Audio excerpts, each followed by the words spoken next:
Good evening, and welcome to the June 8th, 2021 regular board meeting of the Roswell Independent School District. I now call this meeting to order. May I have a roll call, please, Ms. Whitcamp? Hope Morales? Yes. Hilda Sanchez? Yes. Mona Kirk? Yes. James Edwards? Yes. Milburn Dolan? We'll start with the Pledge of Allegiance and salute to the New Mexico flag.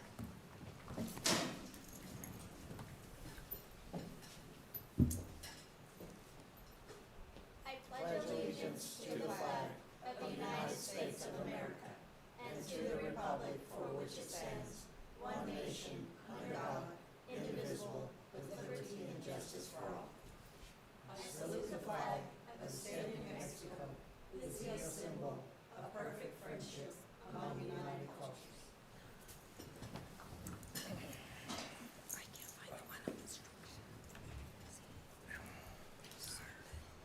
Are there any modifications to the agenda? Madam President, members of the board, there will be one modification to the agenda. We will have under informational items, English, elementary reading adoption, report, update, and a vote for July board meeting. Thank you. May I have a motion to approve with the modification? So moved. Second. I have a motion made by Mr. Edwards and a second made by Ms. Sanchez. May I get a roll call, please? Hope Morales? Yes. Hilda Sanchez? Yes. Mona Kirk? Yes. James Edwards? Yes. Milburn Dolan? Okay, the ayes have it and the motion carried.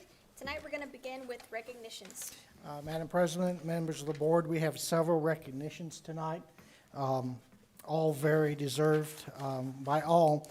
Our very first one is Sebastian Gonzalez, and I'm going to let Alicia Hillman, the principal of Berendo Mid, talk about Sebastian. Alicia?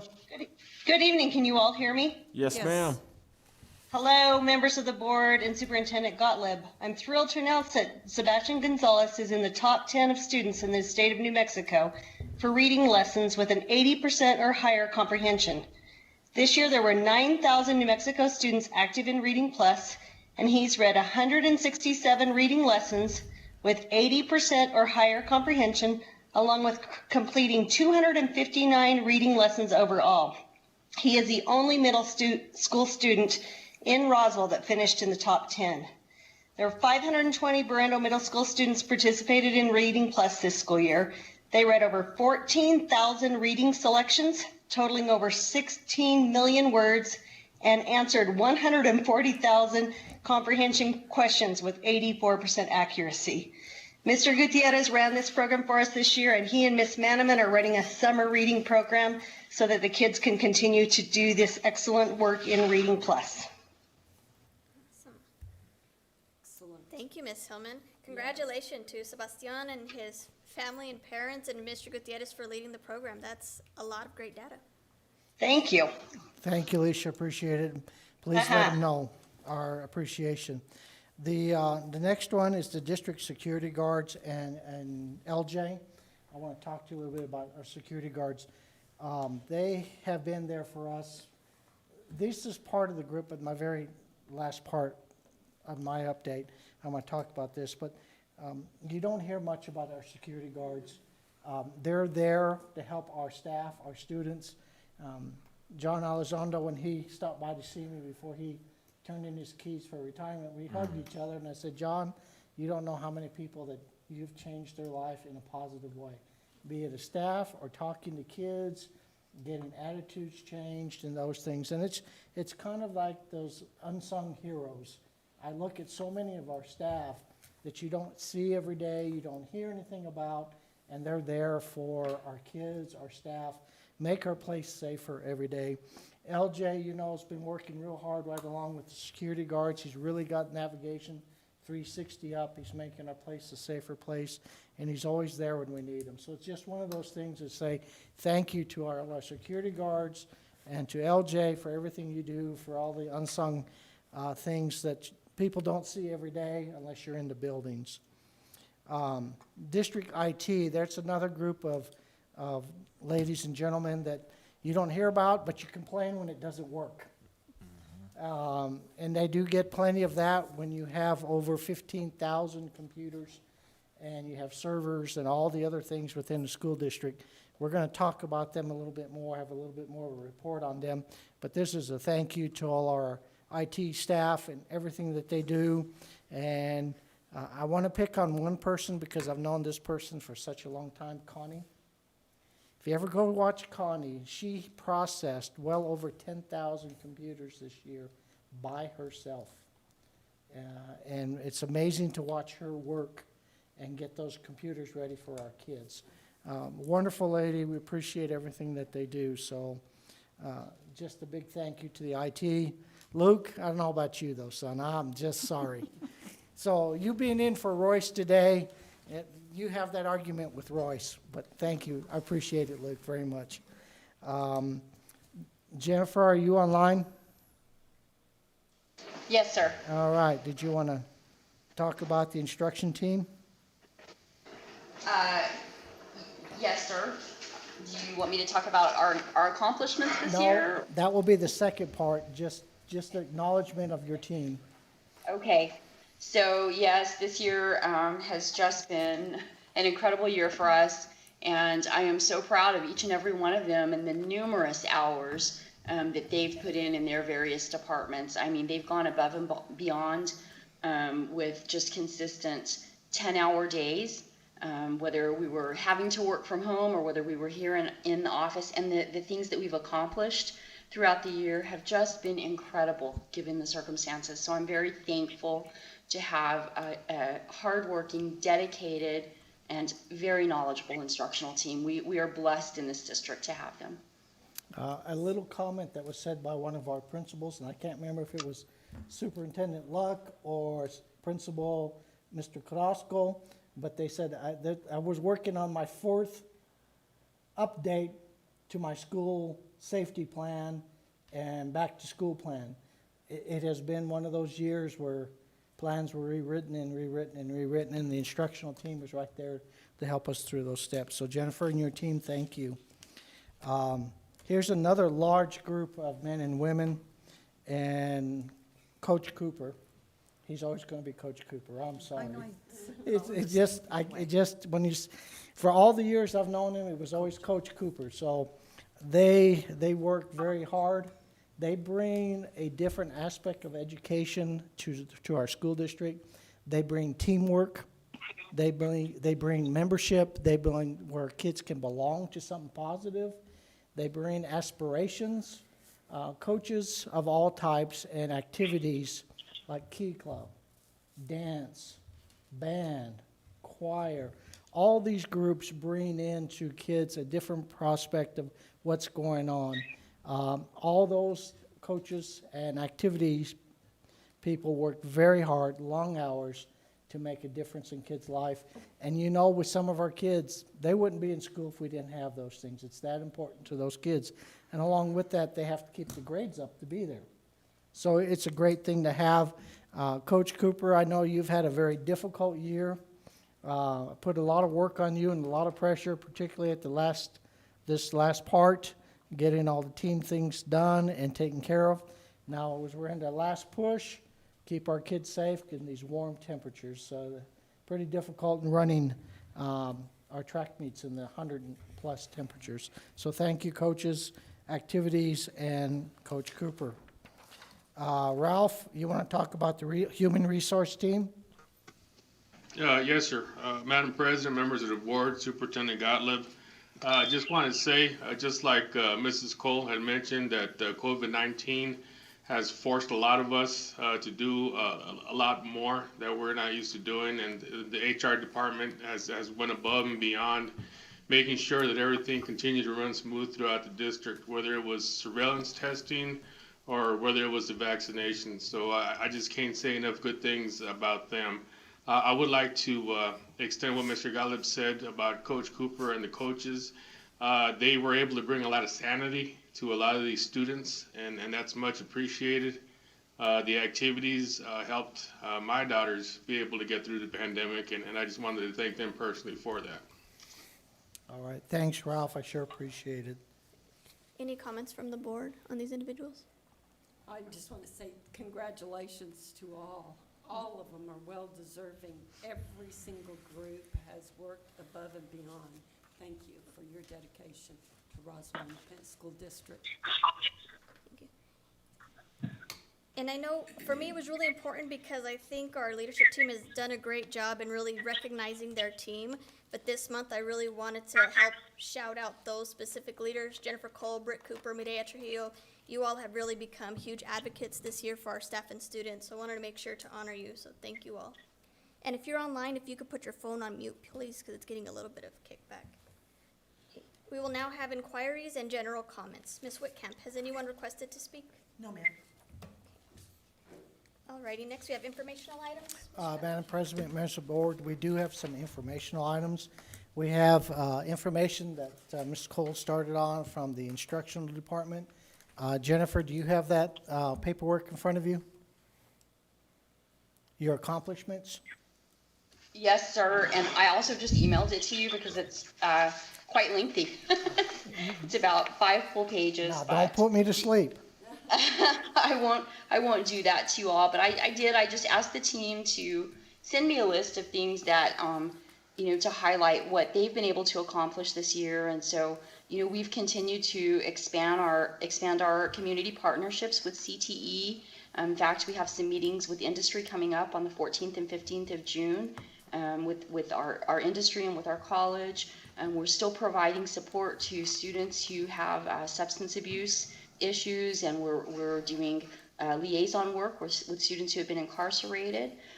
We did a second gifted screener for our second grade students this year. We're implementing AVID at Roswell High. We've provided trauma training to more than 75 staff members throughout the district. We implemented a triple P parenting class for parents of students with disabilities. Continued work around helping students who are identified as homeless. We've had several professional development sessions on physical activity and how physical activity can support improving behavior and academics in the classroom. We revised our wellness policy. Jen Bolaños has worked with the nursing staff who've just been incredible. We're revising our dual credit procedures. We've provided STEM training for our middle school teachers. And and then of course with special education, we're doing the Camp Wonder this summer, and the list just goes on and on. We're looking at our suicide assessment practices. We have Navigate 360, as you mentioned, and we're now uploading our threat and suicide assessment into that platform.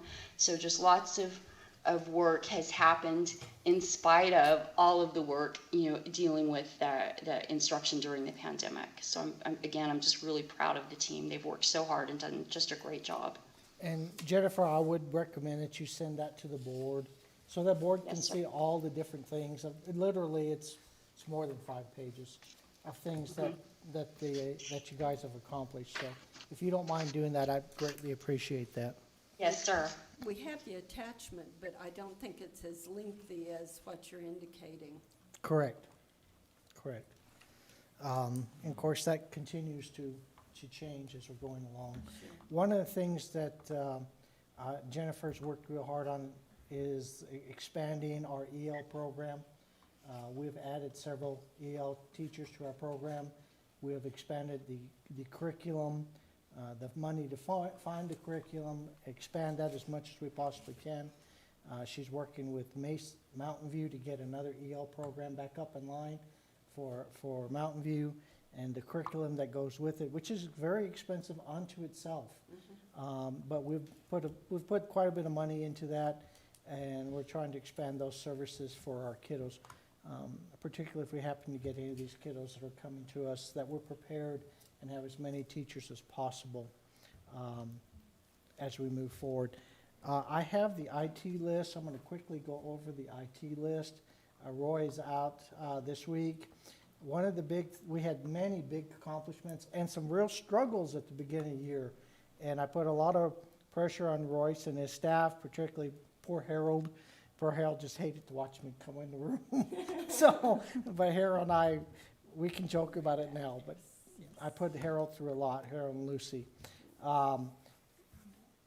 So if you think about the start of school year, we had Canvas. We had a lot of issues with Canvas and Power School and getting everything aligned up, connected to STARS.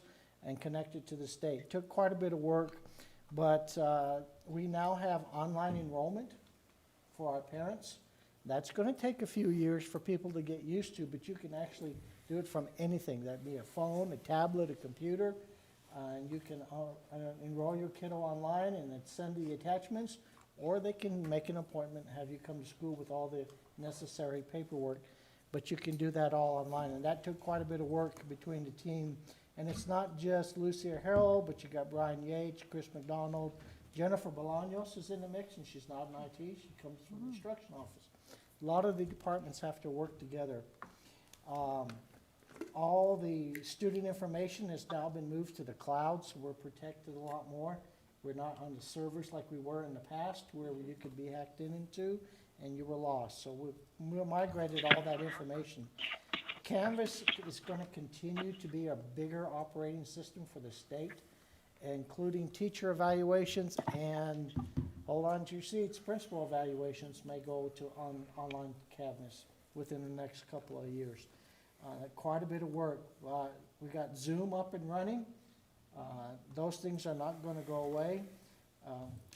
He mentioned that Connie Kirk has done the masterful job of getting all the IT computers ready, and he said it was over 15,000 Chromebooks for this effort. It was a massive effort. There's lots of congratulations to Sean, Eric Chapman, Brent, Erica, Connie, Juan, Mark, and Brian Yates. They also put all the Chromebooks in the destination system, which is our library system. So now we can just immediately scan them and check them in, check them out. Pretty simple process. Royce got up for us 416 hotspots going so that our kids have access who weren't able to. We're able to continue those processes. About 50 Promethean boards Frank Barraza set up, and that's quite a job in itself, so thank you, Frank. Of course, we couldn't do it without Rose. I don't know if you know Rose Thrylene. She's an excellent lady. She keeps everybody hopping, and if you're not careful, she'll pull a joke on you, and you don't even know she pulled a joke on you. You gotta watch out for Rose. Luke. Yeah, she's one of those quiet ones that you gotta be real careful. Networking and security for Del Norte Elementary has expanded, and that's been a big thanks to Chris and Luke also. One of the other things in here is LJ and Royce. We did a trial at Pecos. We put a system at the front door where the secretary is sitting over here and the front door is over here. They could never see what's at the front door to let in. Bad design. So, I think it was Lolly. I don't remember. No, it wasn't Lolly. Or anyhow, we put out a system where the secretary can sit at her desk. She can see it. She can see who's there. It's monitored. There's a camera, and there's a button, and then she can let them in and out. It created a safety system. Now we have that for almost all our buildings. So it makes it a much safer entrance and exit for our kids. So that's kind of the IT stuff. Mike, Yes, can I ma'am. ask a question on the IT? Yes, ma'am. One of the other accomplishments that they listed was 48 new Promethean board panel setup. I'm sorry, I missed that. It was a Promethean board Yeah, by panel Frank- setup? Yeah, by Is Frank that what Glaza. you were talking about? Okay, I thought it was separate. Yeah, and that took quite a bit of work. You all know Frank? Yes. He's a good guy. He is a good guy. Another one very fortunate to have. So there are many more other things, but that kind of highlights that on the IT. So Ralph, you have the human resource? Yes. So we have Promethean boards at every building, portable, or So they're not installed in the portables? I think they have portable ones in there. The ones that you can roll in and out. Okay. But there's not any outside in the portables, like the ESL class? There There are is some. some. And we don't have one in every classroom yet. It's one of those things, they're quite expensive, and every year they keep trying to add. Hopefully, one of these days, Ms. Sanchez, we won't have portables anymore. Yeah. That would be a blessing as we start moving forward with our construction of the next two schools. That would really help. Thank you. Yes, ma'am, sorry. Ralph? Yes, sir. Human resources, there was a lot of accomplishments that we had this year, some of them being that we were able to maintain what we maintained through the COVID, having to work remotely. Ms. Carolyn Reese took a lot upon herself to help the nurses and myself with the vaccinations and the surveillance testing. We have had a huge amount of unemployment claims that have been coming through. Carl has been doing a wonderful job trying to get those processed, trying to help keep us above water with that. Jessica Elders has been doing an excellent job with the student teachers. We have continued those relationships with the different universities, and this hopefully this year we'll be increasing the amount of student teachers that we'll be able to process. We've had quite a bit of resignations. Teresa Lovato's been doing a great job with that. COVID situation has forced us or forced the teachers into making some difficult decisions, and she's been constantly working at that. So I guess the biggest accomplishment that we have is just everybody continuing to maintain the processes that we have going on within the district, Mr. Gottlieb. All right, and this has been a good year for Ralph. He's learned a lot of new things. I don't know if he's appreciated it all, but he's walked in some new shoes for him, and it's been a good year for Ralph in his job. He's taken it on. Hard to fill Jetta Miles' shoes, I'll be quite honest. I'll tell you what, Mr. Gottlieb, it's impossible to fill Jetta's shoes. She was so many things to so many people, but I do appreciate I do appreciate the opportunity that you've been giving me to learn all kind of new things. So thank you, Ralph. Appreciate it very much. Ralph, quick question. How many student teachers do we have, or did we have this past year? Do you know? This past year offhand, I'm thinking that we had maybe 6 or 7 student teachers, but there was also some counselors that we were processing. President Morales, we're also working with some SPED personnel, counselors that we put through that we're able to get into the system this year. We have some more teachers that are wanting to do the counseling pathway coming up this next year. We've had 2 that are interested in that so far. So hopefully after COVID, we'll be able to increase that. I know that's one of the things that we want to do is to increase our recruiting outside of the state, but also to start looking at our current universities to see if we're able to push more people through there to help fill some of our vacancies. Ralph and Medea had pointed out to me that over 60% of inquiries to our school district for jobs are from foreign countries. 60%.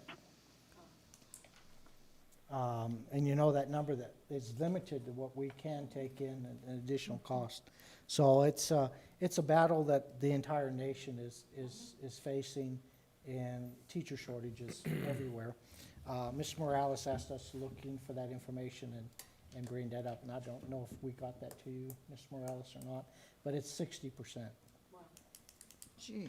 But I think the whole world is finally seeing what we're seeing, the shortage of employees trying to get help. And we've been experiencing this for many years. For quite some time now. Yeah. Maintenance. I don't have anything written up for maintenance and food service, but we've talked about them a lot this year. Maintenance, I also want to include our custodians and janitors. I know, Chad, are you on? Yes, sir, Mr. Gottlieb, Okay. members of the board. I'll also tell you that Sean Benedict, our coordinator of maintenance, is on. He's got Very good. some figures for you, and just wanted to extend our thanks to the maintenance group entirely, both the maintenance side and our custodial side. As you well know, they've been working completely all the way through from start to finish in the pandemic. They've been a critical link in keeping our buildings safe, keeping our staff safe, and certainly keeping our students safe. And with that, Sean, I think you've got some figures and some folks to talk about. Yes, sir. Madam President, Superintendent Gottlieb, members of the board, I'd like to thank you for this opportunity. We looked it up today. We've closed 5,225 work orders up to this point during this fiscal year, during this COVID year. And I think that says a lot for our team, just because a lot of the times we've had, abbreviated work days, or we've had work, people out for different reasons. But, many times it involved us showing up and not knowing what we'd face that day, what new processes we'd have, what shortages of materials or supplies we would have, or how many new plans we'd have to make. And we had to roll with the punches and respond quickly. But over time, I feel like this brought us together, and everyone in this organization rose to the occasion and worked together as a team. And so I'd like to thank each and every individual involved in maintenance. I don't know that it's appropriate to call out any one individual, because everyone excelled. And so our success came through our teamwork and our dedication to each other, to the community, and to the kids in our district. And so thank you. Thank you all. Sean, I want to also thank you for beginning again to start training for our custodians. That started this week. We only got about 50% done, but they're having some discussions about more training for our custodians, dwell time, chemical mixtures, how to use the equipment, bringing them up to speed on those issues. And then Chad and Sean are looking at some long-term professional development for our maintenance and custodial staff, which is desperately needed as we move forward and fight any of the new viruses that come up. And they've done an outstanding job. If you go through our buildings, I'm very impressed. They've done a great job. Yep, okay. And Kim, are you there? I know she was. I don't see her. I'm here. Okay, very good, Kim. Cafeteria, please. First, I want to thank my staff, because they've been incredible this year with, since the beginning of COVID, they've had to hand out meals and prepare them in all kinds of weather. And we've been very short-staffed, and they've had to give it their all to make sure that the students are fed and everything runs smoothly. And we've had problems getting food in, and then we've had problems with all of the food we have in the warehouse, getting it dispersed and used. But they've been terrific, and I can't thank them enough. They've been an amazing staff to work with. I also want to thank Mr. Cole, because without his support, we couldn't have done it. And he was there for motivation. He was there for help and encouragement, and he's just been a great, great leader for us, and I thank him very much. Meal-wise, we have served, just from August, we've served 1,608,859 meals. And since COVID started back in March, we've served 2,364,814 meals. So we've done a lot. That's a lot of work, Kim.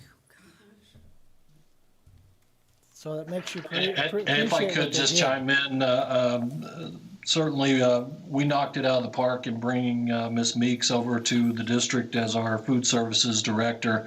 And I'll just tell you, she's one of the first people here in the mornings, and really haven't had to do a whole lot of cheerleading on her behalf, but always glad to do it, because she and her crew never disappoint.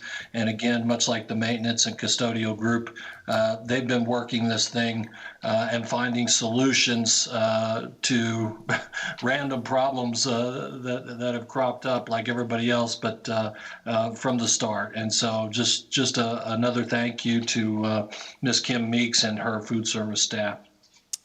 One thing that Sean did leave out of his report is how many calls he got from me at 12 o'clock at night saying, you've got to go disinfect this school. And first thing in the morning, they're there at 4 o'clock in the morning, disinfecting the school. Not cleaning, disinfecting, difference between the two. So there was a lot of that. You never heard a thing. They just went and did it and got back. So Sean, a big thank you again for all your crew on that too. And I want to mention too that I saw the advertisement in the paper that the grab-and-go meals for summer school have already started. your advertisement, so kudos, Kim. Thank you. Okay. There's plenty more, but we'll stop there. We next have the board election letter. Chad? Yes, sir, Mr. Gottlieb, members of the board. You have as an informational item, but you should have an attachment with the actual letter of position regarding the upcoming school board election to be held next fiscal year as we cross over. You'll have 3 board district seats up for re-election. That'll be District 1, District 3, and District 5.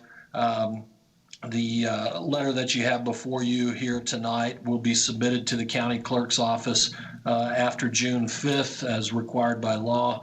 That'll also go to the Secretary of State to make sure that the election is properly planned for and developed in the polling site locations. That is a county level decision. And of course, we fully support them with our schools as a venue for polling in many cases. I don't think there's a whole lot to that letter, but it is a requirement and we will satisfy it this week. In the past, board, you had to make a resolution. You no longer have to make a resolution. And just a distinction on that, so anytime we have a 2-mil election or a general obligation bond election that coincides with a school board member election, there is a required resolution. And so that's where this one kind of varies a little bit differently because we don't have a GO bond or 2-mil election occurring at the same time this time around. Thanks for that clarification, Chad. Yes, ma'am. All right, and then at this time, it's my pleasure to turn this over to Mr. James Edwards and introduction of Rebecca Kobos. Okay. I guess our next speaker will be Miss Rebecca Kobos from Eastern New Mexico University. She'll be giving some information out on the special education services at ENMUR Roswell. It's my pleasure to introduce Miss Rebecca Kobos. Thank you. Madam President, Mr. Gottlieb, members of the board, my name is Rebecca Kobos, and I'm the Director for Special Services at Eastern New Mexico University here in Roswell. And I wanted to just give the board some information on our special services program geared for students with disabilities in a post-secondary setting. So our special services program is an 11-month, 50-credit-hour program, occupational training program that leads students to certificate in occupational training. The nature of the special services program is unique in that we offer students with disabilities the opportunity to build their vocational skill set. We provide specialized certificate programs in animal health care, child care, food services, office skills, and stocking and merchandising. Vocational training emphasizes hands-on instruction, including 12 to 20 hours per week of on-campus, lab, and off-campus practicum experiences. The technical skills taught in each career field prepare students for entry-level competitive employment in that discipline. In addition to vocational training, the Special Services Program values and appreciates the importance of our students learning basic life skills. Students are simultaneously enrolled in core classes. These classes consist of independent living, life skills, adaptive physical education, job skills, and conflict management, which we all need, surely. These courses teach students how to manage time, budget money, develop positive social skills, handle conflicts in appropriate manners, understand workplace ethics, prepare for job interviews, and how to live healthy, functional, and meaningful lives. All of these skills, in addition to all of the other skills we teach, are important components in becoming successful employees and members of society. Students do have an opportunity to return for a second year, and student's second year, he or she will study a different vocational area, enhancing their ability to become employed post-completion. Second year students continue to participate in core classes, but at an advanced level. and have the option to move on our on-campus dormitories into our campus apartment-style facilities. Our program gives students a supervised introduction to independence. Each student is monitored to ensure continued success, utilizing a structured and individualized plan for each to gain self-reliance in a nurturing college setting. And this is just a little bit of information about our program. It's been here in Roswell for over 20 years now, servicing students from across the state and area states. But we really want to focus on our local students and give them the opportunity for a post-secondary setting in our amazing program. Does the board have any questions for me? Rebecca, the program used to attract a lot of kids from out of state. Are you still doing that? We are You're actually- an unusual program. It is. It's very unique in our regional area here on the southern, southeastern state, United States. So we're very unique in that manner. However, the previous director and myself, we have dedicated our time to recruiting area students as well as students from New Mexico. Okay. So our percentages are higher now from students in New Mexico. Do they qualify for the scholarship? There is some scholarships offered by the ARC of New Mexico. We are an accredited program, so they do qualify for some of the scholarships that the New Mexico Lottery gives. Wonderful. As well as once a student applies for FAFSA, and if they're qualified for a Pell Grant, we do accept those. As well as we work closely with our DVR agencies across the state, and they do help pay for tuition and room and board and meals. Wonderful. Thank you. Yes. Ms. Sanchez? I was just going to ask, how many local students are enrolled out there? Well, we had a decrease in enrollment this last year because of COVID. However, we do have an increased enrollment for next year. So we've already doubled, and so that's really great news. So a lot of students are interested. We probably have 10 from the local area right now enrolled for school year 2021, 2022. Are you using the three-tier model for all students' interventions that's mandated by the state? That is actually part of public school education. So once a student goes into a post-secondary setting, then what they are able to utilize is the ADA, Okay, Americans with Disabilities Act. okay, thank you. You're welcome. Ms. Cobos, thank you so much for Thank you. leading this amazing program. It is great. I have a question, I think, for Ms. Bruns or Mr. Gottlieb, but I want to know, how is the district sharing this information? Are we sharing Well, this with our high school? I got Mrs. Bruns on for Miss you next Bruns. because I want Awesome. Deborah and I want Shelley to talk about how they work together as a Right. team. And specifically. Yes, and I'm here. Ms. Bruns, you're a little bit, you woke me up. Surprise, surprise. Woke us all So up. my question, I think, Ms. Bruns, is specifically on this program for our high school kiddos. Are we sharing this with families during their IEPs, or like how are we getting this great information out to our students and families? So we are sharing that information, but also during IEPs, but Mrs. Cobos and I also work together with our transition specialist and our IEP specialist. And the last meeting they had on that was April 27th to be able to go over specific information relative to seniors at each of our high schools, UHS and early college high school combined, and Roswell High and Goddard High School with Ms. Cobos, and addressing those issues and how we could do it even during an unusual year, as Rebecca and I would both say, on being able to do tours and different things. Ms. Cobos is really great about making sure we always can do tours and other things, so they've gotten really creative in how we're doing that with parents as well. So we do that as part of our transition activities in our IEP, but we also did very specific individualized to make sure those students that are really gearing their programming for post-secondary success, specific to Ms. Cobos and ENMUR's programming for certificate programs, as well as any students that are also looking at other programs and needing assistance for support in those core content and things like Rebecca said, as it falls from IDEA and then moves into ADA and Zell, making seamless accommodations and modifications for those students. So I would also like to say, while I have on the phone, that we also have a transition fair that is coming up.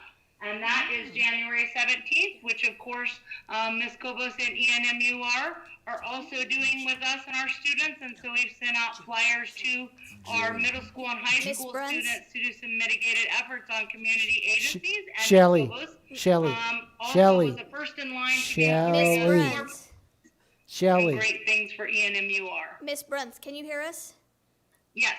Okay, we just wanted to clarify on the date. You said January 17th. Is that June 17th? She said. And that will be from 5 to 7 p.m. so students and their families can come. It's actually And that will June be at 17th. Russell High School Commons area.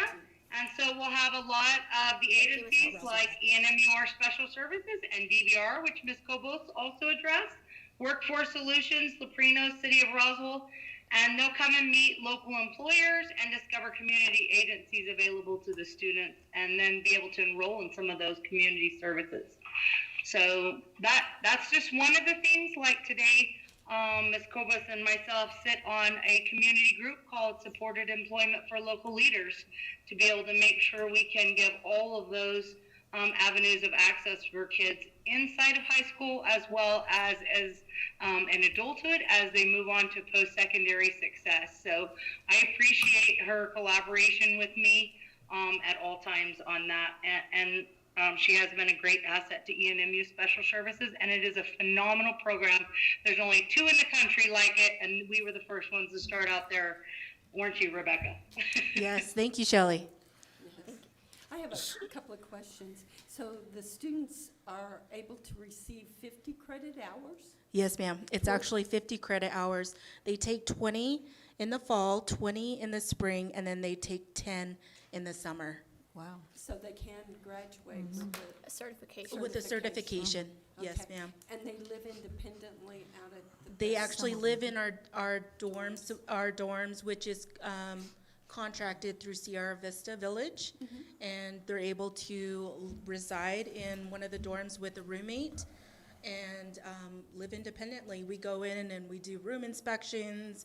We help them learn how to use their small appliances, how to keep up their room organized and healthy in a living space. So it's a really great asset to have, to be able to know that they're supported, but still they can have that independence and dignity of risk. Thank you. You're welcome. Awesome program. Thank you. So this fair is going to take place on June 17th in the Roswell High Commons area. What time is that going to be? That's going to be from 5 to 7 p.m. And this is open for all the public, all the students. Yes. It's primarily targeted to students with disabilities. Okay. This is just another example how Eastern is such a good partner with us.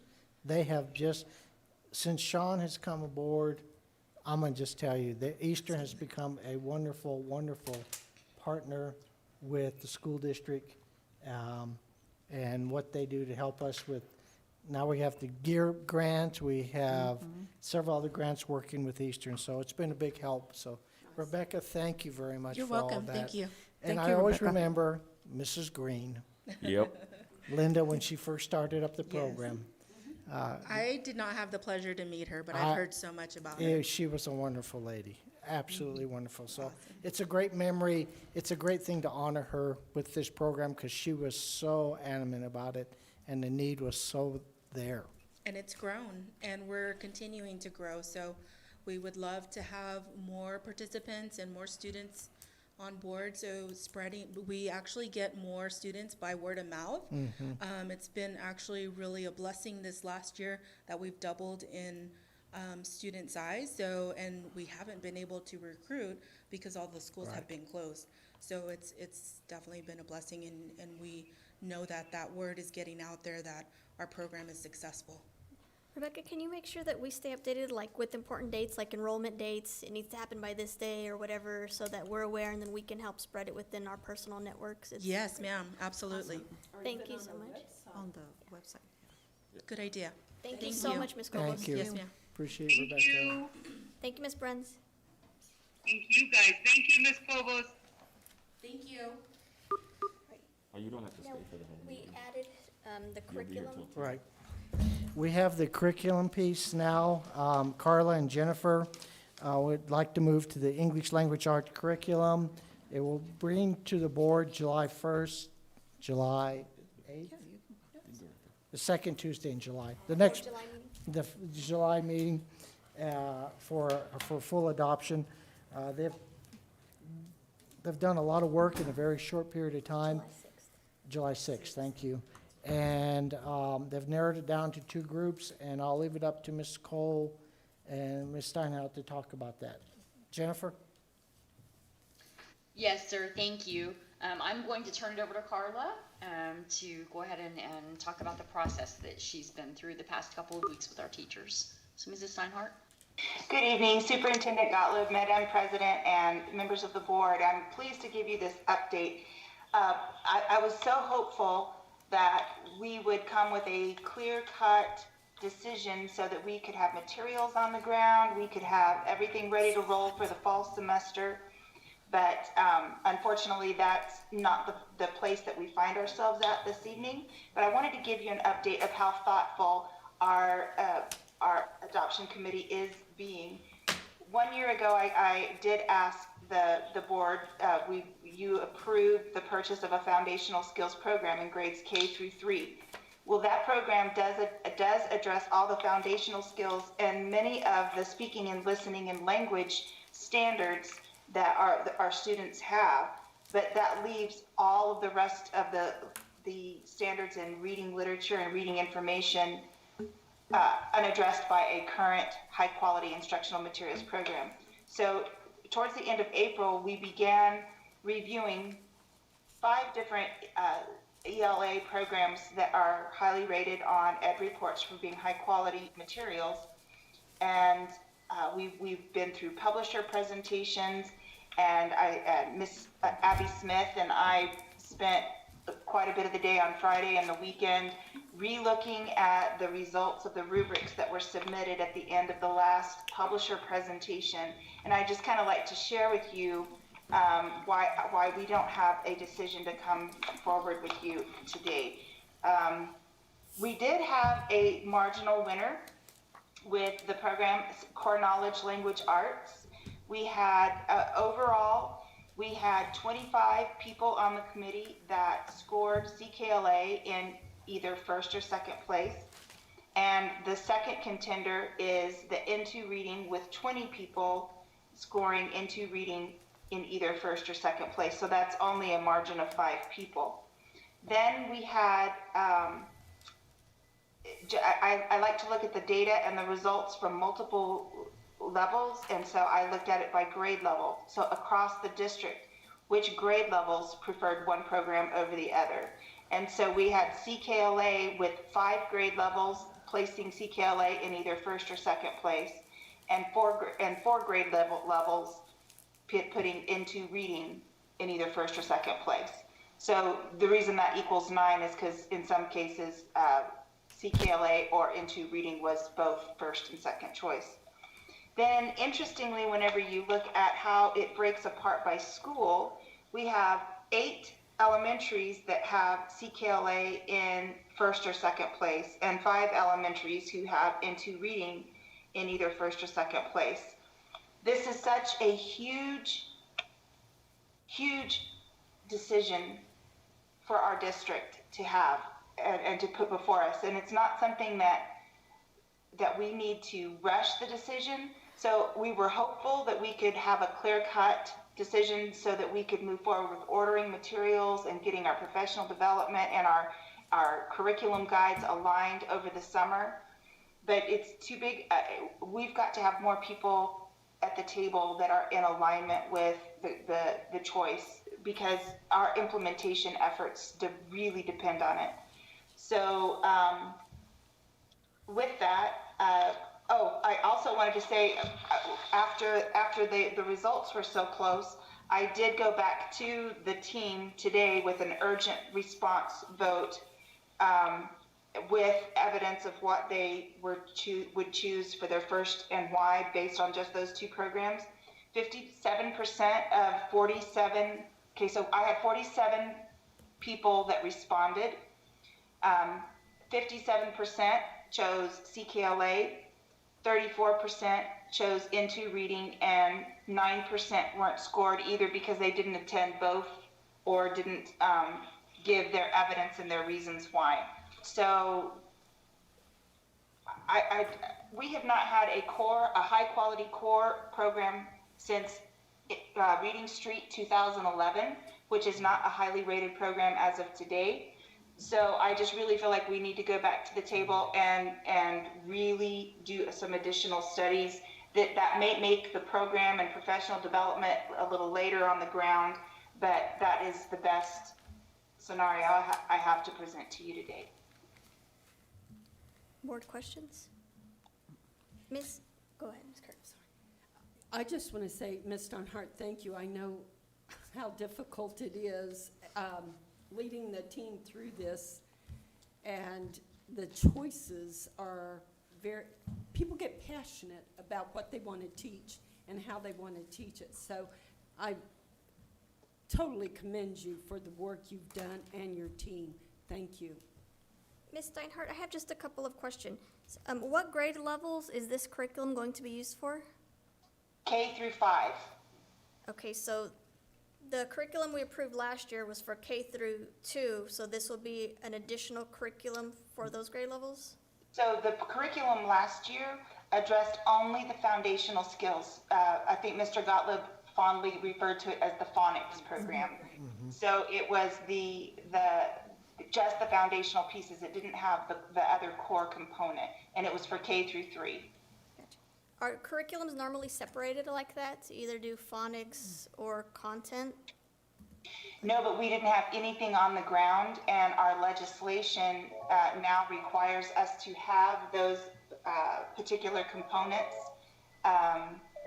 included. Gotcha. So do you see this new curriculum replacing what was adopted last year? Or are teachers going to be using both? Well, so that's a really great question. So we purchased Open Court for 3 years. We've completed our first year.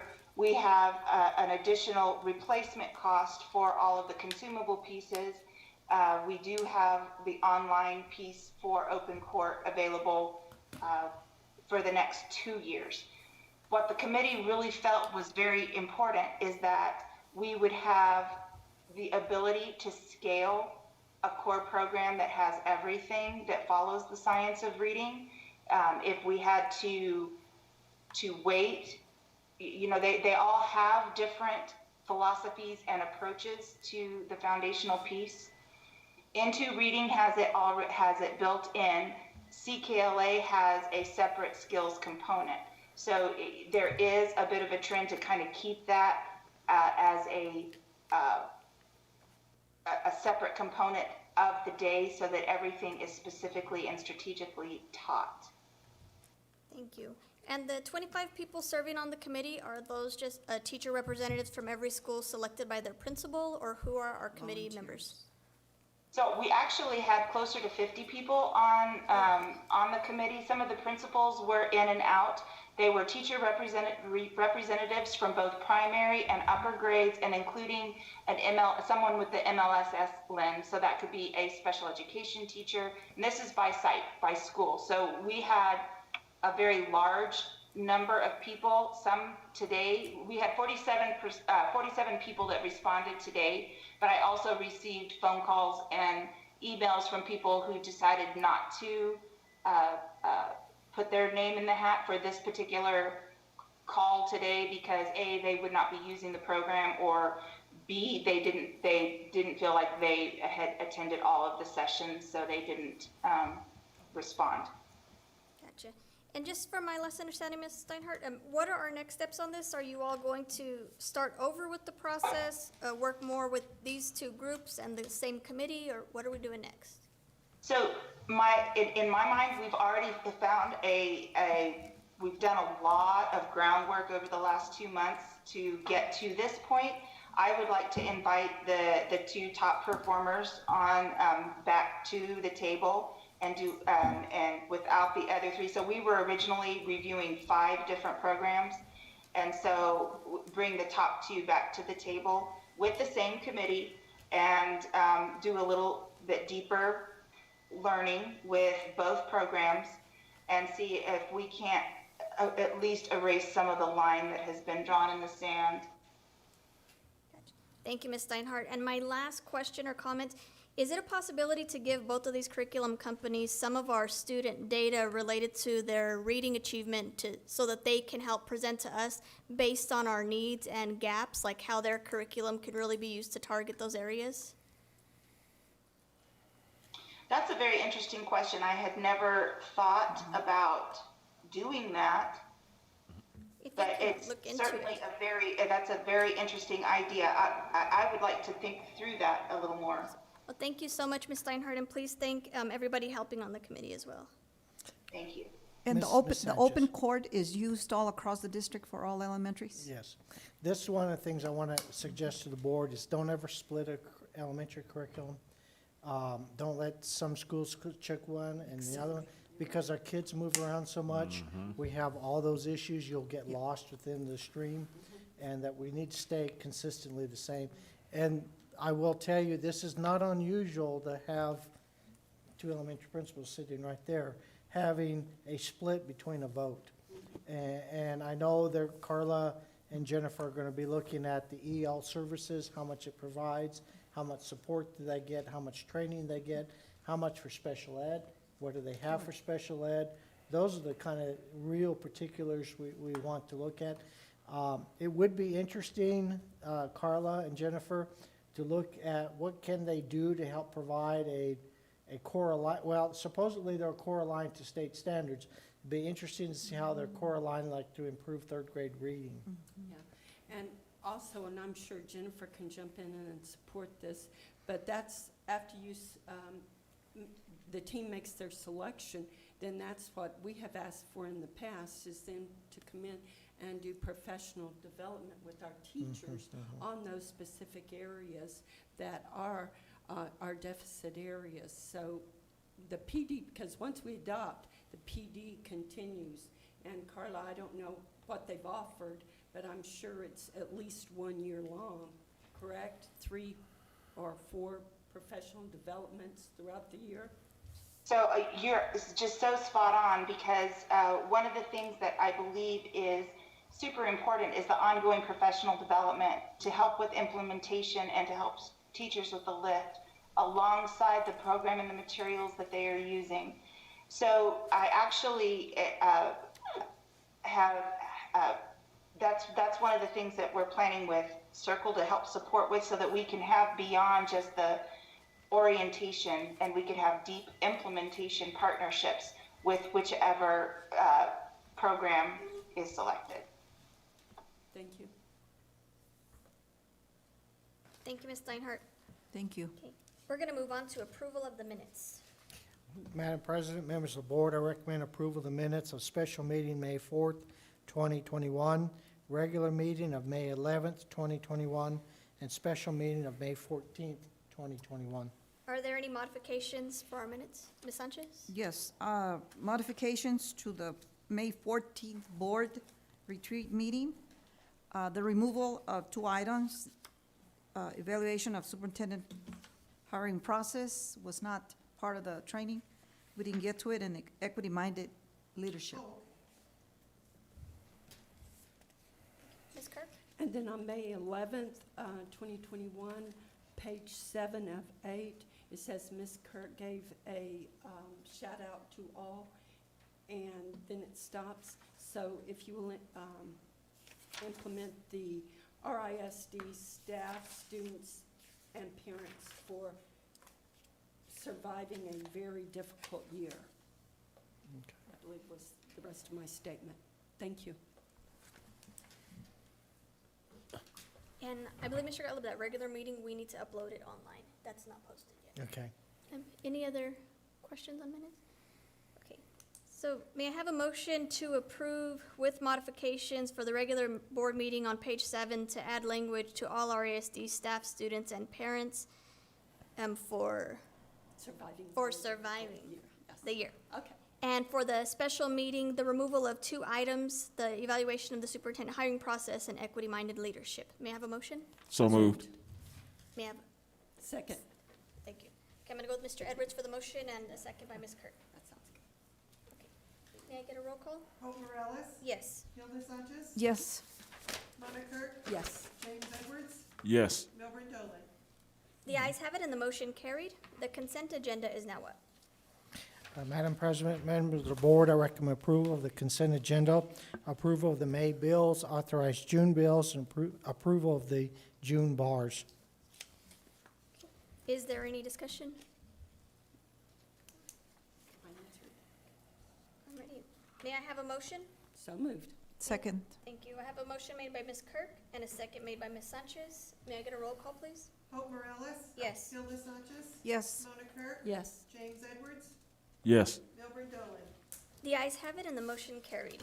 Action items are next on our agenda. First, we have IDEA B application, version B. Madam President, members of the board, I recommend approval of the IDEA B application, version B grant. Is there any discussion? I have a couple of Yes, Ms. questions on that. Sanchez. Did the district seek required public input for 30 days? Was it a notice out there? Yes, there to was, and I'll have participate? Shelley tell you what she did. Okay. Go ahead, Shelley.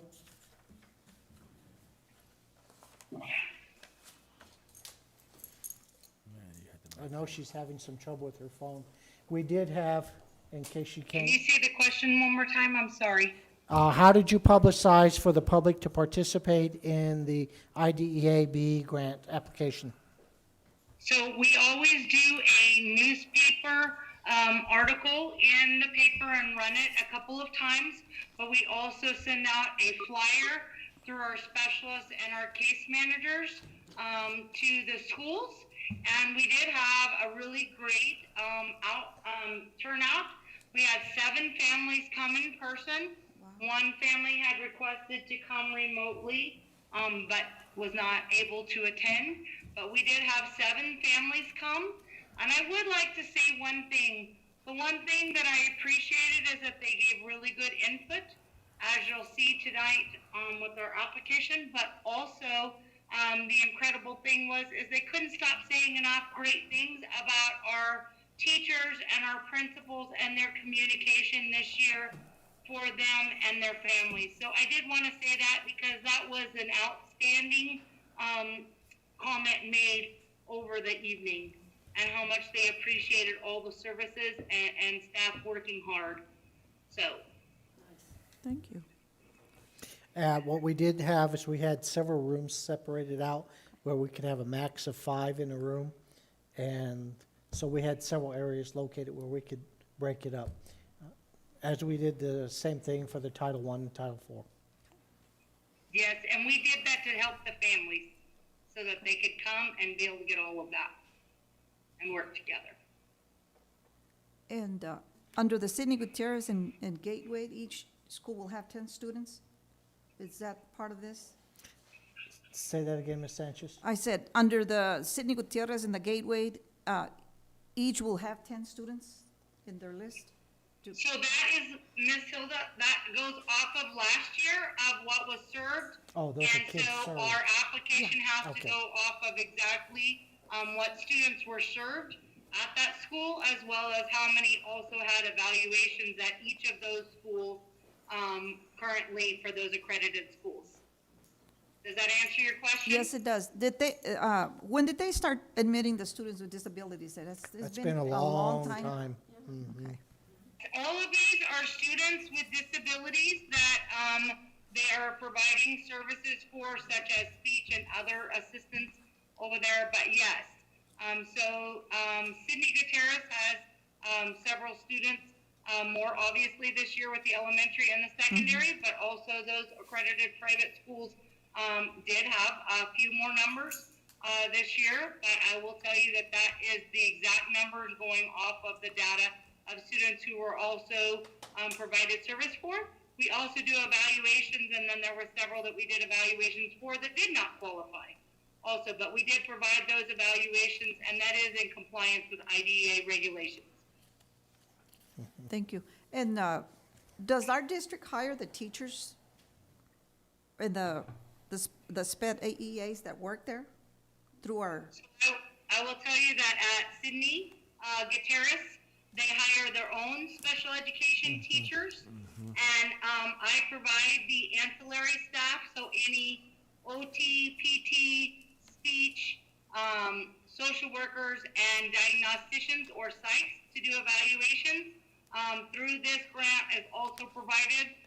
So we do provide those services for ancillary services and evaluation, and they do their special ed and their EAs unless there is some other extenuating circumstances through the district on something like that. But Okay, thank you. as far as, did want to say, as far as the staff at the private schools, I do provide the ancillary services for that, but they hire their own teachers and all of that as well, if that answers a little more thoroughly. Okay, thank you. Shelley, I did not compare this application with last year's. Is there any support or activity that you want to highlight that might be something new that we're doing this year? So I will say that we did look at some different PD and some materials to be able to address some different things. And our numbers are really hard numbers off of what we're utilizing and doing, trying to get down to the actual grassroots of everything that we really need to be able to address. And so I would say that last year we did have some of the specialists in the different things, but I would say that I did add in some extra things that we're going to be doing, such as we're utilizing for our Camp Wonders that we're doing this year. And when you want me to talk about that, I can here in a little bit. Those are some extra services we're doing. I got to brag on my staff a little bit. They had a hard year all year long.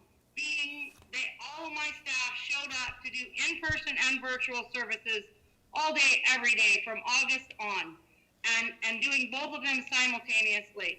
And then when I said, we need to end this year positively, we're finally back in school, I want to do a multidisciplinary set of incredible activities where we can really hit hard at the end of this year with all the special ed teachers, the EAs, the speech, social work, OT, PT, vision, deaf and hard of hearing, everybody hitting in to come up with activities. And I gotta say, I was astounded. I had enough staff to figure out 3 different teams that are gonna go site to site. They will do 4 elementaries and then 1 preschool day. And they will do in June 3 days at each of those sites for 3 hours of nothing but straight on, hands-on, very intensive multidisciplinary activities with all the students with special needs, whether they're intensive level kids or really high level special ed kids, any students with disability. And my team said, yes, we will sign on until until June 30th. And I just gotta say, if you see a special educator out there, ancillary or a staff, please tell them thank you, because they are always in for kids. And so we're going to make this happen. So yes, I did put some other stuff in there, Hope, because we are looking at that. I'll be looking in that for this whole next year to be able to mitigate a lot of efforts and different things that we did and really hit hard on those services to address any loss and different things we had, compensatory, and mitigate efforts that were lost during this time. But I will tell you that I feel very strong that we had less concerns of loss and mitigated because my staff stayed in there pushing hard for their kids all year long and continue to do that with a bang. So you'll see them doing outside activities and or classroom, given the wind and the rain lately, but they're going to be center-based activities at all of those elementary sites. And then the middle school and high school will also be coming for the link programs that were really intensive to be able to do those at the high school, at Roswell High, as a combined effort on Thursdays. And then also you will see the transition fair that we're doing for all middle school and high school students to kind of mitigate any of their transition efforts. So yes, I am putting forth some things there to be able to move us into this next year to help with all of the concerns that we saw on that. So I will tell you that specifically in there when you look for supplies and you look for my ancillary services and even my specialists. I have a lawyer coming in to do some stuff even to work through with my specialists so that we can really look at those mitigated efforts and compensatory and our mitigated loss of services and recovery for our students. So I appreciate you asking that question. And I do have last year's there also to comparison. And I'm pretty proud that we were able to do that even with a little less money in our 24106. There is a gain in our 24109 slightly. So I will tell you that. And so I feel pretty proud of this application, and I stand for any questions. Thank you so much, Shelley. Can I ask one more quick question? Yes, ma'am, Ms. Sanchez. What does CALT mean? I'm sorry? That is a CALT. That is a Certified Academic Language Therapist. Okay. And so they're very specific to dyslexia conversations and really helping us if there's some really intensive dyslexic needs. And so we have called upon them in the past to be able to help us with navigating some things. I will tell you there's a couple of different curriculums and things that I bought this year with their guidance to be able to help, because dyslexia and the dyslexia screener is a big thing coming down with our first graders this year in general ed all across. And so I'm trying to make sure I'm also getting in front of that a little bit too, Ms. Sanchez, to be able to be ready for those more significant questions of students that would have more of a significant disability and something like that. Oh, thank you. Yes, thanks. Thank you, Shelley. Okay, may I have a motion to approve? So moved, motion. Second. I have a motion made by Ms. Sanchez and a second made by Ms. Kirk.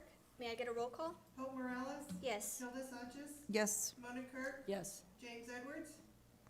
Yes. Gilbert Dolan? The ayes have it and the motion carried. Now we have approval of the Title I Part C of Migratory Children Grant. Madam President, members of the board, I Thank you. recommend approval of Title I Part C of Migratory Children's Grant. Do we have any questions or discussion? You okay, Ms. Sanchez? Yes, I have a couple of questions. What support programs does the Roswell Independent School District have to help the migratory students overcome the challenges of mobility, cultural and language barriers, social isolation, and other difficulties that's associated with the lifestyle? I'll give you a little bit on mobility. The mobility's been one of my specialties since I've moved into superintendent a long time ago, was trying to keep our curriculum aligned. Oh, yeah.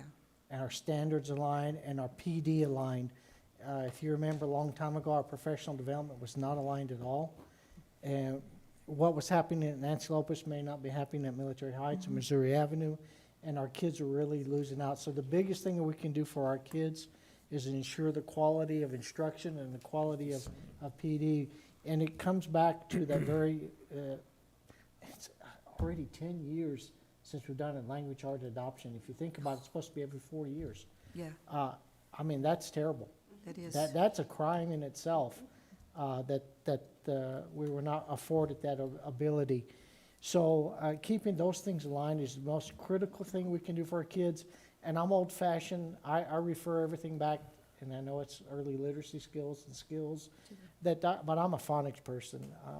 When you're taught phonics and you're taught phonics well, and I know it's letters learning and all this stuff nowadays, your reading levels go up. And it definitely shows that the district has not been keeping up with that. So those are some of the things you can really help with the kids. Being the son of a first generation, my dad was an immigrant, I saw the difference and the quality of what that means when you do have those things in place. So at that point, that's the best thing the board can do to help us, and I'll let Ms. Nieto talk about the other things that you brought up, Ms. Sanchez, but good points. Andrea, are you online? Jennifer, is Andrea online? She was early. Yes, she is. Andrea? You're unmuted now, Ms. Walker. Let me see if I can reach you by cell. She just sent me a text and said that she's online, so she must be having difficulties. I'm going to call her, Ms. Cole. Okay, yes, sir. I hope I have her phone. Yeah, I do. I know that she's been working on summer programming for migrant students. Oh, she just sent a text and said she can't unmute. Okay. I believe she's unmuted. Andrea? Can you hear me now? Yeah, I'm going to put you on my phone. Okay, hold on a second, please. I'm going to mark my spot. Okay. Go ahead. Did you hear the questions from Ms. Sanchez? I did, but could she repeat them, please? Yes. I want to know what support or programs do we have as far as cultural and language barriers to overcome those challenges? Okay, with the migrant students, what we have is a little bit different because they don't move around a lot. Unfortunately, like we're used to thinking that they come in and out. So the migrant students that we have are pretty stable, staying at one school. If they happen to move to another school, it's very rare, but most of them fall under the bilingual program if they have it at that school. So we give them that support there by putting them with bilingual or TESOL endorsed teachers at the school, in which the principals and the secretaries know which teachers those are. Right now, we only have 2 in program because of they can only qualify up to 3 years, and because of the stability that we've had, they don't leave and come back. So that's why we're down to 2, and it's been a little bit hard for the state recruiter to come in because they're really not being allowed on the dairies right now, and because of COVID. So we're hoping to up those numbers, but we are having a summer program. This is the first time we've had it for those students. We are doing Spanish and English, working with them for their English acquisition. So we give them that support there. I had written in the application as far as a tutor, which we could never fill that position. So I have since changed that to after-school tutoring to hopefully get that to work with the students. The students that I do have just told me they would be moving back to East Grand Plains.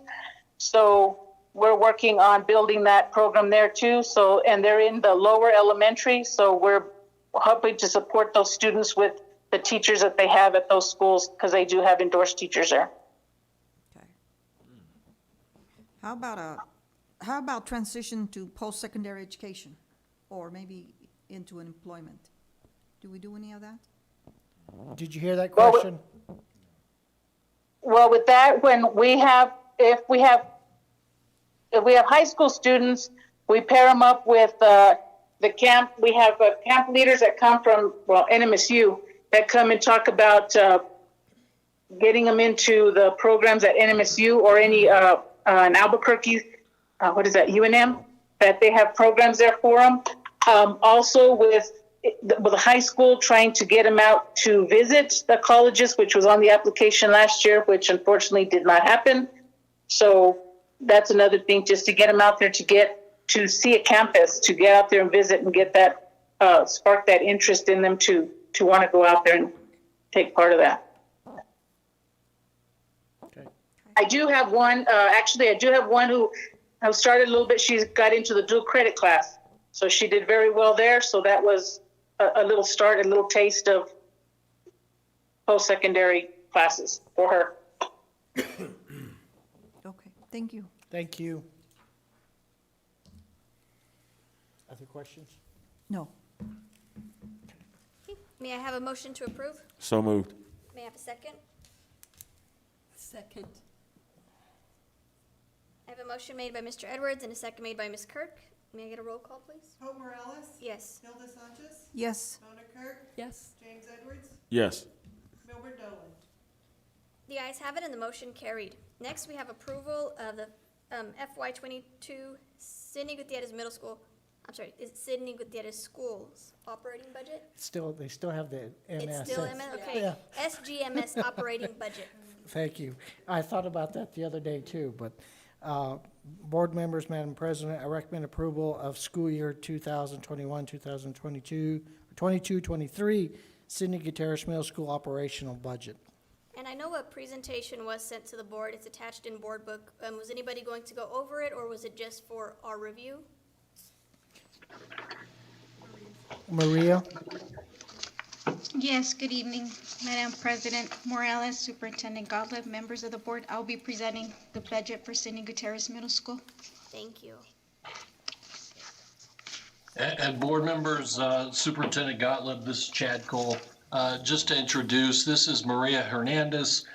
She works for our school district. She is our federal grants accountant. She also serves as the charter school's business manager in that role as well.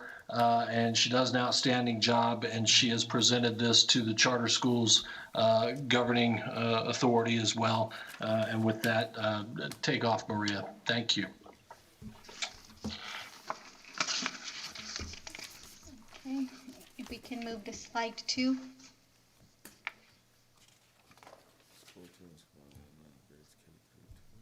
We're there, Maria. Okay.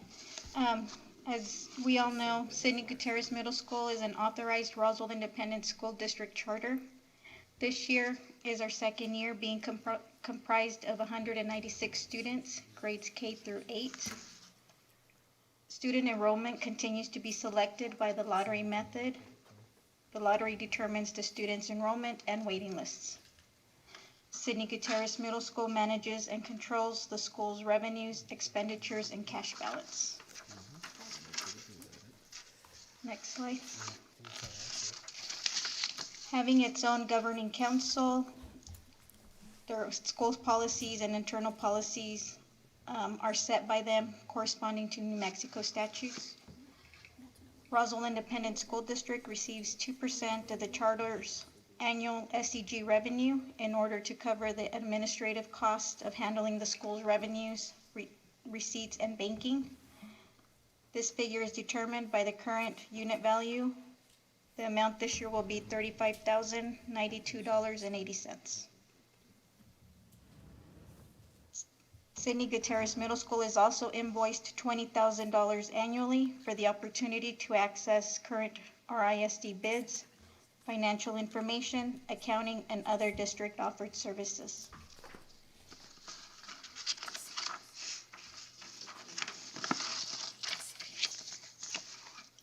Sidney Gutierrez Middle School will have a total of 350.192 program units next school year based on the student membership population of 196 students.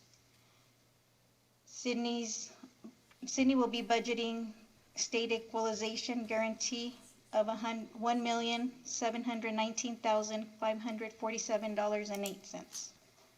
Projected salaries and benefits are $1,567,961 for fiscal year 21-22, which accounts for 91% of Sidney's initial SEG revenues.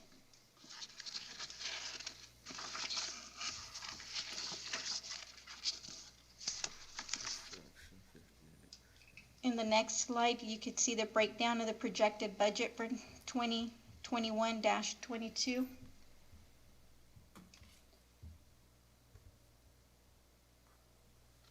And here's just a breakdown as instructional and salaries and benefits, professional development, plant services, other services, supplies, capital outlay.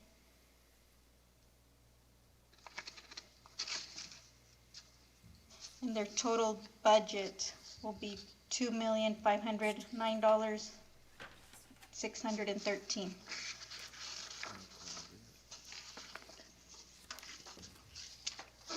Next slide.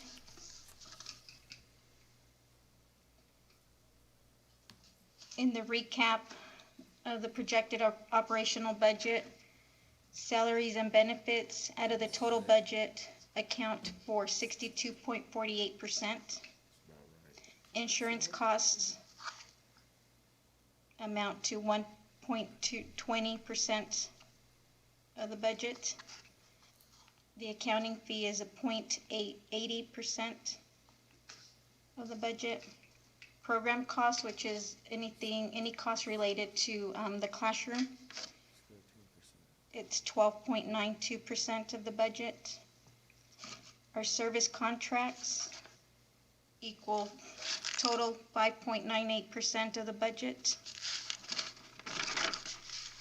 Our utilities, projected utilities, will be 3.19% of the budget. Our building lease, since we have two buildings now, Our lease cost is projected to be 2.59% of the budget, and that's our share after our lease assistance is approved in the fall.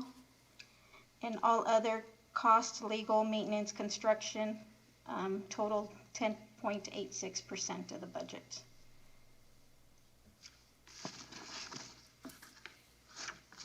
In the next slide, it's just a pie chart of what I just recapped. Sorry. Next slide.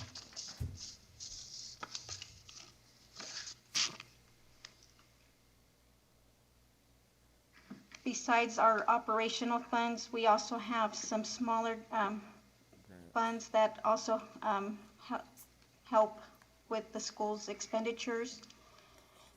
We will be receiving our final award for our Federal Charter Schools Award. It'll be $14,000. It hasn't been budgeted in yet. We haven't received the award letter, but we'll be having $14,000 for next year.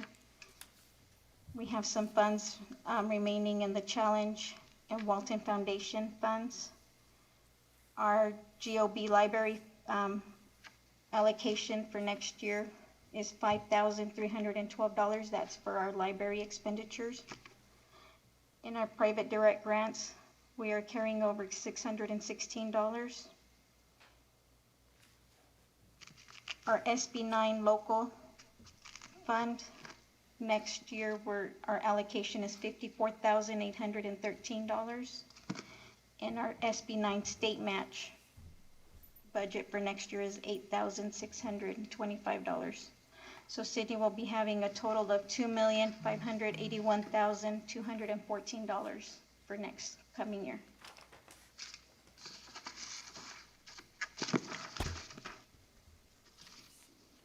Sydney will be submitting their budget to PED on June 18th. And will be presented to the Governing Council next Monday, June 14th, for approval.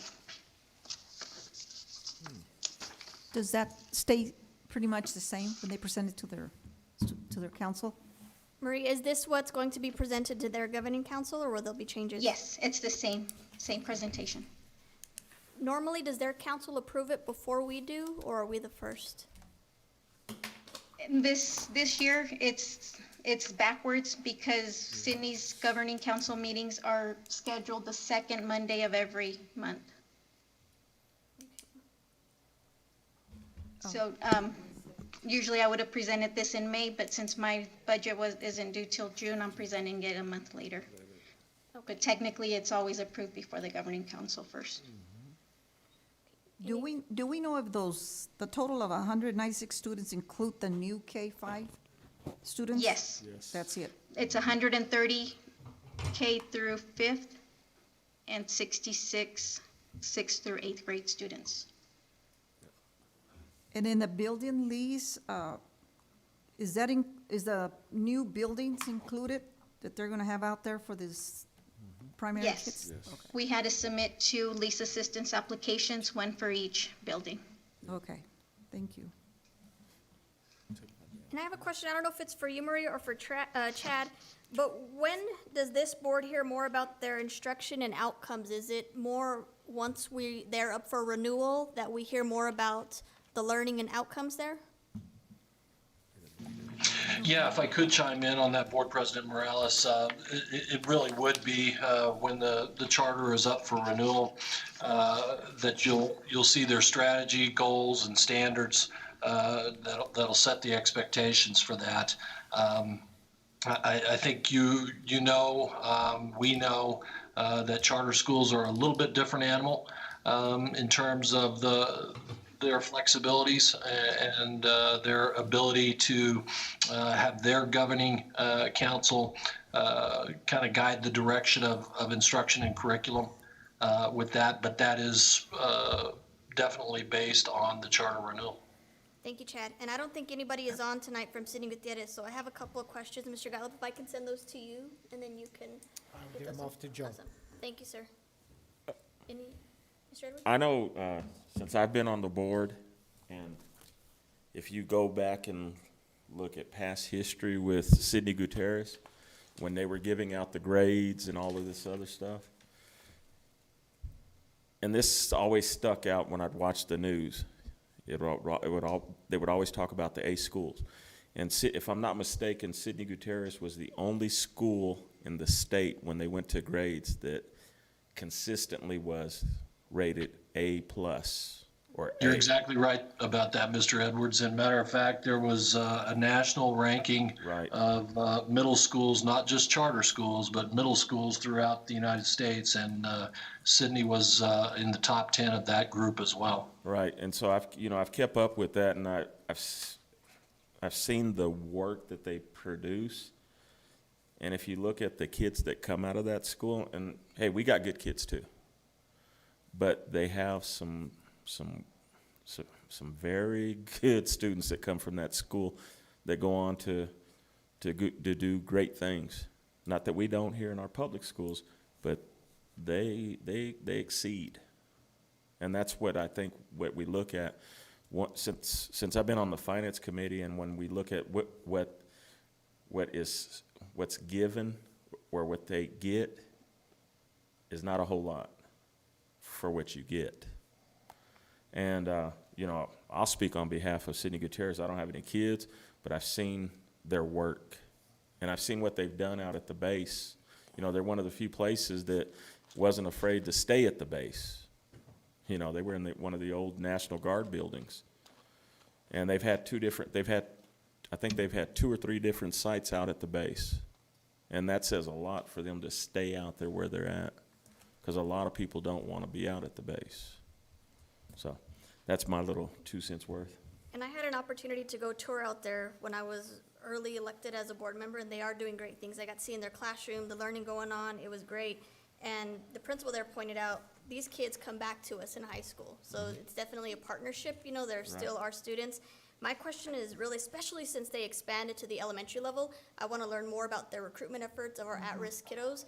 I want to make sure that they're marketing it so where all families are really hearing about it, to make sure that it's getting out throughout our community. And I'm sure they have a plan, but I don't know what it is, so that's where I want to learn more. I know that a lot of the kids that I've encountered that have brothers and sisters that go to college, and when they talk about a lottery, a lot of people say, oh, no, it's not a lottery.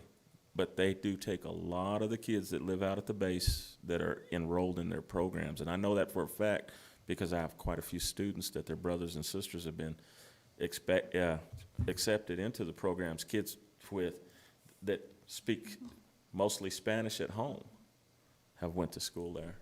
And like you said, they come back to us, though. Right. And I'm excited to see the data and learn about that and learn those stories. So I'm excited for that whenever that comes up. So with that, may I have a motion to approve? So moved. Second. I have a motion made by Mr. Edwards and a second made by Ms. Sanchez. May I get a roll call? Hope Morales? Yes. Hilda Sanchez? Yes. Mona Kurt? Yes. James Edwards? Yes. Milburn Dolan? Okay, the ayes have it and the motion carried. Okay, next we have a bid recommendation on food. Madam President, members of the board, I recommend approval of the bid recommendation for food for the cafeteria program. Do we have any discussion on this? And Mr. Cole, if you want to give a brief overview of what this is? Certainly. So, yes, ma'am. Thank you, President Morales. This is our annual bid for food, and of course, you'll see that followed by non-food, produce, and bread, all of that pertaining to our food service operations for the entire district. We're a district that serves approximately 10,000 students per year. As you know, we've been serving through the pandemic a lot of grab-and-go meals. That's a challenge in and of itself. When you're trying to make those meals where they can be in a grab and go format as opposed to a hot tray served in a cafeteria. So kudos on food services, but certainly these bids set the stage to start our new fiscal year. You'll notice that we bring these bids and RFPs pertaining to food and food service operations about this same time every year, May, June timeframe. And that's because we're trying to set the stage to make sure we have food availability and fresh food, good food, high quality food availability throughout the entire year. That's also why you'll notice that there are multiple vendors that we're recommending to award tonight. Some heavy hitters in terms of the names that you'll recognize or might recognize there. Again, each one of these vendors comes with some strengths and weaknesses as it pertains to food, various crops that they select and buy into on a forward-looking type of market to invest in and resell. So with that, you can see the vendor recommendation list there for these food vendors, and I would recommend that we approve. Thank you, Mr. Cole. Any questions? I've got a question. Yes, sir. And it's real short. Do we still buy produce locally from like our local farmers that we used to purchase from, like Graves Farms and all of that? Chad? Yes, sir, we do. And it's, I'll tell you, we don't typically have to go out to bid on that because of the dollar threshold. There's not typically enough crop there for us to purchase, beyond the limitations of what procurement code in the state of New Mexico would allow us to do. But we certainly do appreciate and work with our local food vendors, Graves Farm certainly being one of them. Pumpkin Patch immediately comes to mind. Also, they've been known to plant and sell various types of melons. And of course, when we can get that fresh off the vine from local farms, that's fantastic, not just for them, but for our kiddos as well. Okay. Yes, I appreciate that, Mr. Cole. I see a couple of local vendors on our cover sheet, so thank you. Yes, ma'am. Okay. Any other questions? No, ma'am. Alrighty, may I have a motion to approve? So moved. Second. I have a motion made by Mr. Edwards and a second made by Ms. Kirk. May I get a roll call, please? Hope Morales. Yes. Hilda Sanchez. Yes. Donna Yes. Kirk. Yes. James Edwards. Yes. Milburn Dolan. The ayes have it and the motion carried. Next, we have a bid recommendation for our non-food. Madam President, members of the board, I recommend approval of the bid for non-food products. Any questions on this one? May I have a motion to approve? So moved. Second, please? Second. Thank you. A motion made by Ms. Kirk and a second made by Ms. Sanchez. May I get a roll call? Hope Morales. Yes. Hilda Sanchez. Yes. Donna Kirk. Yes. James Edwards. Yes. Milburn Dolan. The ayes have it and the motion carried. Next, we have a bid recommendation for produce. Madam President, members of the board, I recommend approval of the bid recommendation for produce. Any questions on this one? May I get a motion? So moved. May I get a second? Second. I have a motion made by Mr. Edwards and a second made by Ms. Kirk. May I get a roll call? Hope Morales. Yes. Hilda Sanchez. Yes. Donna Kirk. Yes. James Edwards. Yes. Milburn Dolan. The ayes have it and the motion carried. Next, we have a bid recommendation for bread. Madam President, members of the board, I recommend approval of the bid recommendation for bread products. Any questions on this one? May I get a motion? So moved. May I get a second? I'll second. We have a motion made by Ms. Kirk and a second made by myself. May I get a roll call? Hope Morales. Yes. Hilda Sanchez. Yes. Donna Kirk. Yes. James Edwards. Yes. Milburn Dolan. The ayes have it and the motion carried. Okay, next we have the 2021-2022 addenda increment pay schedule. Madam President, members of the board, I recommend approval of the 2021-22 addendum increment pay schedule. And for the board, on the notes, there is only one change to this for the driver's education increments, and I believe that is the last item on the page of your board book. All the other increments are the same except the addition of that one. Okay. Okay. Any questions? I was gonna ask. I one. just have a couple of questions. Yes, ma'am. Mr. Gollop, does the pay schedule allows for any leeway at this point? I'm not sure I understand that, but. I was just thinking of how our football assistant coaches, how they help to support the program Excel. They work countless hours, watching the videos of the games. In July, Monday through Thursday, they have 3 hours with the players at the daily weights and the conditioning. I can go on. I have a long list. I know, like on Friday during 1:30 to 9:30 game day, when they get home, it's already like almost 10 o'clock. Their babies are in bed, and they still continue to watch games to prepare to go over the defensive stuff the following day. Saturdays, they spend from 8 to 5 watching some more game with defensive stuff and go over the good, and on and on. They meet on Sundays from 9 to 3. I'm telling you, I believe the coaches in general are underpaid. That's my opinion for them. And Ms. for all the Sanchez, time and the effort that they put in it, they should be getting at least $5,000 or more. I understand your concern. The concern I have for the board members, and you know, this is it for me, but as you look at increments, one of the problems is increment is an additional for services rendered. A lot of times because it's a product that they want to do to help kids. They don't do it for the money, they do it to help kids. I understand And a lot of our coaches and you got to get around from just coaches, but you also got club sponsors. And they do a lot of the same things. The problem is and there's ways for the board to look at this in a variety of ways, is to compare yourself to communities our size. And always the big thing that I remind the board is, not just board, but boards since almost the beginning of the Roswell Independent School District, when it went from counties to a public entity and city, and we came under the Roswell Independent School District, the boards chose to have community schools. Now, why is that important to this schedule? It's one of the things I've told you all along. Boards chose to have smaller schools. Why? Because it makes it more neighborhood friendly, more personal to learning. You become part of the neighborhood. You become, the neighborhood has ownership into your program. But when you do that, you dispense your money greater. You have less money to use. Chad's kind of kept, if those have been on the finance committee, have watched Chad throughout these years, and before that, Leslie Smith, and before that, Jose Cano, and before Jose was Mr. Branch. And I can even give you one before that, but that's really way back. And the issue on this is when you dispense your money, you have less money to do things. And then there's some issues with this. Does the Keys Club sponsor spend as much time as that football coach?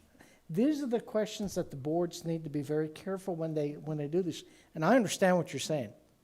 Boy, do I understand it, because I used to teach soccer. And I know how much time I spent on soccer. So it's a lot of time. It's a lot of effort. I understand what you're saying. I would ask you guys to, and I always did this in the past, compare ourselves to districts our size, but no one's going to have the number of schools for our size. I promise you. We have more schools for our population than any district our size, or even a little bigger or a little smaller. We have a lot of schools. So you have less money to work with because of that issue, but you're learning and you belong more to the neighborhood. If you're in Nancy Lopez school, guess what? Parents take ownership in Nancy Lopez. Same way with Mesa. Same thing with Mountain Mesa, View. same thing with Mountain View, same with Goddard, same with Rosa High. But when you disperse yourself like 4 high schools, very expensive, but your quality is usually better. So you might request for Mr. Luck and Mr. Cole, and it's going to take a while, because even though this is public information, we always make sure ours is very public. It's not always public everywhere else. Roswell has been very good at always making it public anywhere we possibly can, because it's not our money. It's not our money. It's not your money. It's the taxpayers' money. It's the oil producer money. It's all those people, the dairy producer money. It's their money. So we try to get it out there. So that would be and I understand, because this is the 3rd time today this has come up. wow. The only reason I brought it up is because it was on the agenda. Well, but I mean, this is the third time today, just because I of, didn't know that. well, look at this year.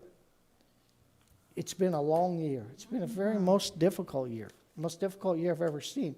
But coaching and key clubs, everything hit at once.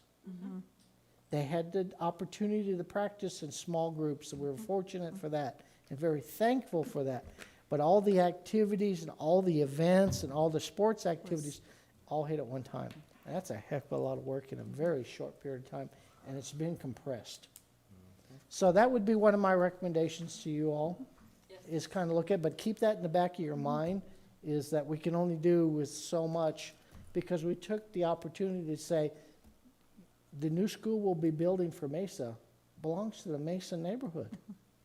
It is you. Help us take care of your school. Just something to think about and a good way to compare yourself to others. And I understand what you're saying, and I do feel for those coaches and Key Cup sponsors and all those others in there. Great question. Yes. Thank you. Thank you. Any other questions? I had a couple, Yes, but I actually got them answered, and Mr. Gottlieb, you're spot on, and I think that I would like to address them with Mr. Luck when he comes aboard and move forward from there. Thank you. You're welcome.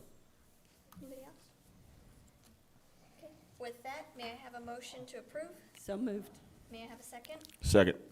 I have a motion made by Ms. Kirk and a second made by Mr. Edwards. May I get a roll call, please? Hope Morales. Yes. Gilda Sanchez. Yes. She said That yes. was a yes. That was a yes. I'm sorry, yes. Mona Kirk. Yes. James Edwards. Yes. Milburn Dolan. The ayes have it and the motion carried. Next, we have part-time employee benefits participation resolution number 21-2201. Board members, this is a yearly thing that we have to do no matter what. I recommend approval of the part-time employee benefit participation resolution number 21-22/01. Do we have any questions, or do we want to hear an overview? No. Alrighty, with that, may I have a motion to approve? So moved. May I have a second? Second. I have a motion made by Ms. Kirk and a second made by Ms. Sanchez. May I get a roll call, please? Hope Morales. Yes. Gilda Sanchez. Yes. Mona Kirk. Yes. James Edwards. Yes. The Milburn Dolan. ayes have it and the motion carried. Next, we have 2021-2022 student transportation fleet service contracts. Madam President, members of the board, I recommend approval of the 2021-22 student transportation fleet service contracts. Any questions on this item? No. May I get a motion to approve? So moved. May I get a second? Second. I have a motion made by Mr. Edwards and a second made by Ms. Sanchez. May I get a roll call, please? Hope Morales. Yes. Gilda Sanchez. Yes. Mona Kirk. Yes. James Edwards. Yes. Milburn Dolan. The ayes have it and the motion carried. Next, we have athletic and activity trip contracts 2021-2022. Madam President, members of the board, I recommend approval of the athletic and activities trips contract 2021 and 2022. Do I have any questions on this item? May I get a motion to approve? So moved. Second. I have a motion made by Ms. Sanchez and a second made by Ms. Kirk. May I get a roll call, please? Hope Morales. Yes. Gilda Sanchez. Yes. Mona Kirk. Yes. James Edwards. Yes. Milburn Dolan. The ayes have it and the motion carried. Next, we have RFP recommendation, legal counsel services, general counsel, labor personnel, and special education. Madam President, members of the board, I recommend approval of the RFP recommendation for legal counsel services, general counsel, labor, personnel, and special ed. Do we have any questions on this item? Can you just give me a quick brief overview on that? Chad, I'll have Chad give you a brief overview. Chad, legal services? Yes, sir. Superintendent Gottlieb, Board President Morales, members of the board, you have before you there the RFP for legal services, that is considered a professional service under the statute, hence the RFP. You will notice that we have two recommendations. One is a firm that is here locally, matter of fact, just a block over from the administrative site here that we're in tonight. And we have worked with these attorneys on previous issues and cases, and we feel like they have a very strong understanding of our needs, of our timeline, of responsiveness to our needs, and certainly the expertise to handle most labor matters and general legal counsel matters. We also have their Ortiz and Zamora firm, which you are all very familiar with. I won't do too much bragging, but I'll certainly say that Mr. Ortiz has been very impressive in his ability to represent the district and its interests in court at the highest levels. I think Mr. Gottlieb can certainly speak to that and some of those levels that Mr. Ortiz has prevailed in on behalf of the district. Likewise, his partner, Mr. Zamora, is quite well versed in state government and legal matters for school districts specifically. He also helps represent the district and its interests in contract negotiations with both of our union groups. And we are actively pursuing that, have been working on that as a team this week. And so with that, the two recommendations are Ortiz and Zamora and Atwood, Malone, Turner, and Sabin, attorneys at law.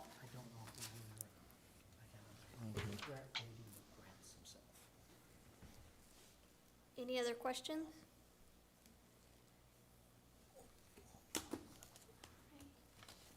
May I get a motion to approve? So moved. May I get a second? Second.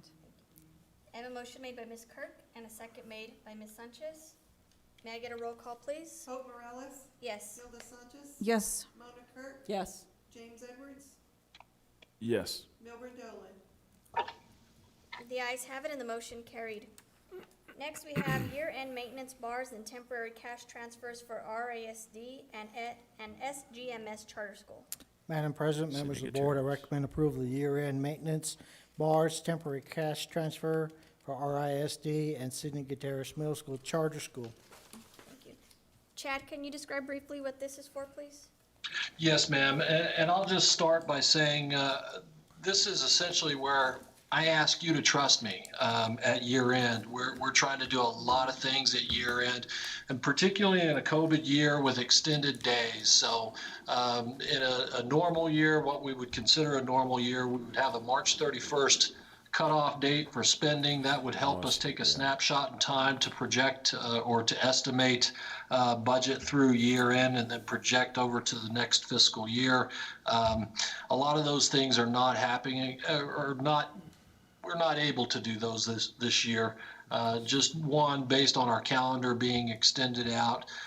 Two, based on operations being held up in terms of the limitations and bringing our students back, and then having to re-gear up to make those expenditures on behalf of our students and the things that we need to support their learning. So with that, we asked for this blanket approval of temporary cash transfers and our maintenance bars, maintenance being within account function, not across account functions, so that we can clean up and do the journal entries necessary in the temporary cash transfers to loan to reimbursement basis funds as we await reimbursement from the state. All of those things that we're trying to do to wrap up the fiscal year, have it nice and tidy and clean when we close the fiscal year and then roll forward. So what we do is we ask you for this blanket approval for the month of June. That's the last month of the fiscal year. And then we'll bring the efforts of that, the fruit of that labor, back to you in July and or August and show you what we did as we would with a normal bar or temporary cash transfer. But that way it's very transparent, and we appreciate the trust and faith that you put in the department for handling those issues. And I'll just tell you, it's a lifesaver at year end when we're trying to make it clean and tidy. Thank you, Chad. Any questions for him? He's correct. Okay, may I have a motion to approve? So moved. Second. I have a motion made by Mr. Edwards and a second made by Ms. Kirk. May I get a roll call, please? Paul Morales? Yes. Hilda Sanchez? Yes. Rhonda Kirk? Yes. James Edwards? Yes. Gilbert Dolan? The ayes have it and the motion carried. Next, we have J-1050, JFB, Open Enrollment Advisory 215, first reading. Members of the board, Madam President, this time of year, depending upon your 30-day session and your 60-day session, you could end up with a whole bunch of new policies, and that is what has happened, is adding all the new policies. So just want to let you know, this is not a normal exercise, and this year, this is the most I have ever seen, ever, in all my years of policy changes. With that being said, President Morales, members of the board, I recommend approval of, no, this first reading. Ralph is online for any questions. Open Enrollment Advisory. And so, Mr. Mata, it looks like the only change really are the dates highlighted. That is correct, President Morales. On the open enrollment, Senate Bill 272, it's disregarding open enrollment to be modified to allow military families to enroll school-aged children prior to their physical presence in the state under the first enrollment priority. And that's a good thing. Thank you. Any questions for Mr. Mata? Next, we have I-2350, IHB, Special Instruction Programs Advisory 216, first reading. Madam President, members of the board, I-2350, IHB, Special Instructional Programs Advisory 216, first reading. Do we have any questions on this one, board? Is this a brand new one? I don't see any changes highlighted. On this one, President Morales, Special Instructional Programs House Bill titled Special Education Ombud Act. It just places a requirement on school districts to post and distribute information regarding the new Ombud Act. I hope I pronounced that correctly. Thank you, Mr. Mata. Yes, ma'am.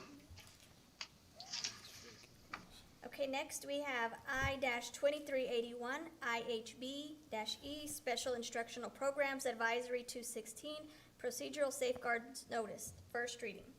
Madam President, members of the board, I-2381, IHB-E, Special Instruction Programs Advisory 216, Procedural Safeguards Notice, first reading. Any questions? The next one we have is B-3400, BID, Board Member Compensation and Expenses Advisory 217, first reading. You really get compensated. I like that word. Go ahead. I'm sorry, that was out of line. Madam President, members of the board, this is B-400 bid, board recommendation, member compensation and expense advisory 217, first reading. The public do have a misconcept that the board is paid to do something, and there is no pay for the board. Ralph, anything you want to add to that other than my So, Mr. Mata, sarcastic why are remark? we seeing this right now? Is this something that has been around and we have not implemented, or is this something new? Brand new legislative. I believe it's new. I'll double check on that, President Morales. The only thing on this one is I think they went ahead and defined The actual the amounts? hours. Yes. Okay. So are we doing? the underline? Yes. Communication, okay. So my issue is with compensation. I personally don't feel, we have never been compensated, nor do I feel we should be. I'm okay with board members getting actual expenses when we travel and attend conferences and things we need to, but I absolutely disagree with compensation. But doesn't that include when we're out you know, Visiting different, s- visiting schools for or, this meeting. Mr. Mata, can you help us with, so we all have the same understanding? Is the expenses tied to specific board meetings like tonight's meeting? Or is it also school traveling. business thing for travel? Or what retreats? retreats, yeah, what is included in that? The way I understand and the way I read it, President Morales, it has to do with the actual board meeting, and the miles traveled for the reimbursement. I don't think And it goes retreats would be past part of that. that. So anything having an agenda probably, Mr. Mata? I would say so, but I'll definitely look into it and get back with you, President Morales. So my suggestion would be to strike the first two sentences, so we don't get compensation, we just get mileage reimbursement according to the I internal revenue. don't know if you can do that. Because this No, is it's language coming that from comes the from. state, from the This, State Department. We can do less than, we can't do more than. Well, don't- I've tried to do less than before, I don't but I think we wasn't can allowed strike to. language. Huh? It's I gotta don't be think the you can exact. strike language. You can add language, but you can't strike language. So, Mr. Mata, check into that, would you mind with compensation? Because I am totally opposed to Ms. that. Kirk, it says without compensation, is that what you're saying? The first The sentence? first sentence, for less than 4 hours of virtual meeting or during a single calendar year, they shall receive per diem of $45. But where do you want the language strike? Because I thought you said the first sentence. The first The sentence. first two sentences. Well, the first sentence is, board members shall serve without compensation. Board members who attend a board or committee meeting for less than 4 hours. Okay, that's the first sentence. So you said, Well, down here underneath, oh, the second, okay, Yeah. different paragraph. second paragraph, So that's what's been added, though. That's the new language. yeah. I don't think you can strike language, Ms. Kirk. You can add language, It's set by Now, the see, I state. but you don't- can't conflict or We can do or less strike, than we just can't do strike more. language. So that's per diem. You want that per diem struck Strike, from the yeah, pol- I do not feel board members should take per diem. I think that's compensation. Well, you better make sure that we can, Yeah. Yeah, because that's when we travel. yes. Yeah, To all No, this. that's mileage and reimbursement. I would caution the board on this. Yeah. This is why you have attorneys, to make sure. You want to make sure that this language Yeah. is correct and you don't get yourself in a predicament Combined. where you've violated your own board policy by not checking on that. But Mr. And- Mata, if you would do that, check on it and see what is actually compensation and which is actually reimbursement, the language It's in there. versus. Yes, ma'am. Would you mind? But- Thank you. No, absolutely, yes, ma'am, I'll get into it. But we're still, it's still a first reading, right? Yes. Yes. first Okay, reading. so, Yeah, we've got next. It can Thank be you. as many readings as you want, Mr. Edwards. yeah. Do we know if other districts, board members are getting the compensation for attending, for being in the board? So this should be new statewide now, right? Yeah. Yeah. There are some that do. There is some? Yeah, Yeah. there are some in northern New Mexico, I know for a fact. Oh, that have already been doing it. Yeah. Oh, And it is in our language that you can, but I totally disagree with it. Okay. That takes away from our students' dollars that I think should go to our students, not us. That's my feeling. alrighty. Any other questions or discussion? Okay, next I have D-3150, DKC, Expense Authorization Reimbursement Advisory 218, first reading. Well, Madam President, members of the board, this is the first reading of D 3150, DKC, Expense Authorized Reimbursement Advisory 218. Any questions on this one, board?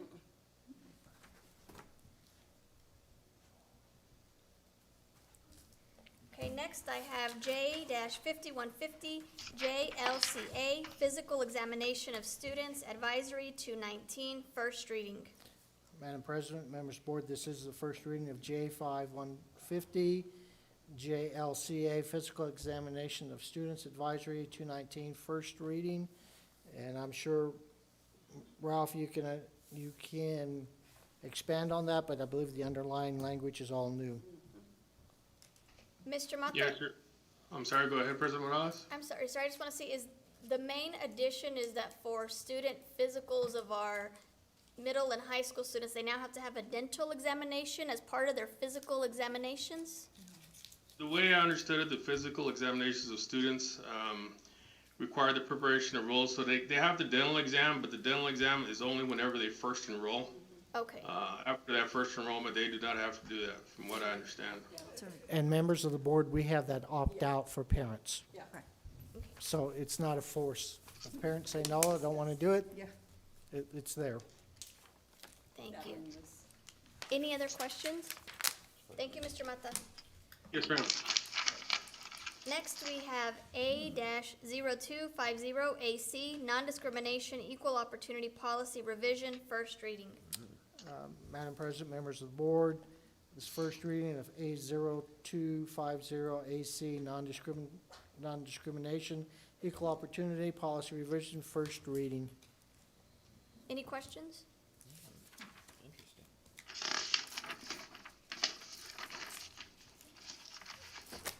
Next, we have B-0900 BDA, Board Organizational Meeting Revision, second reading.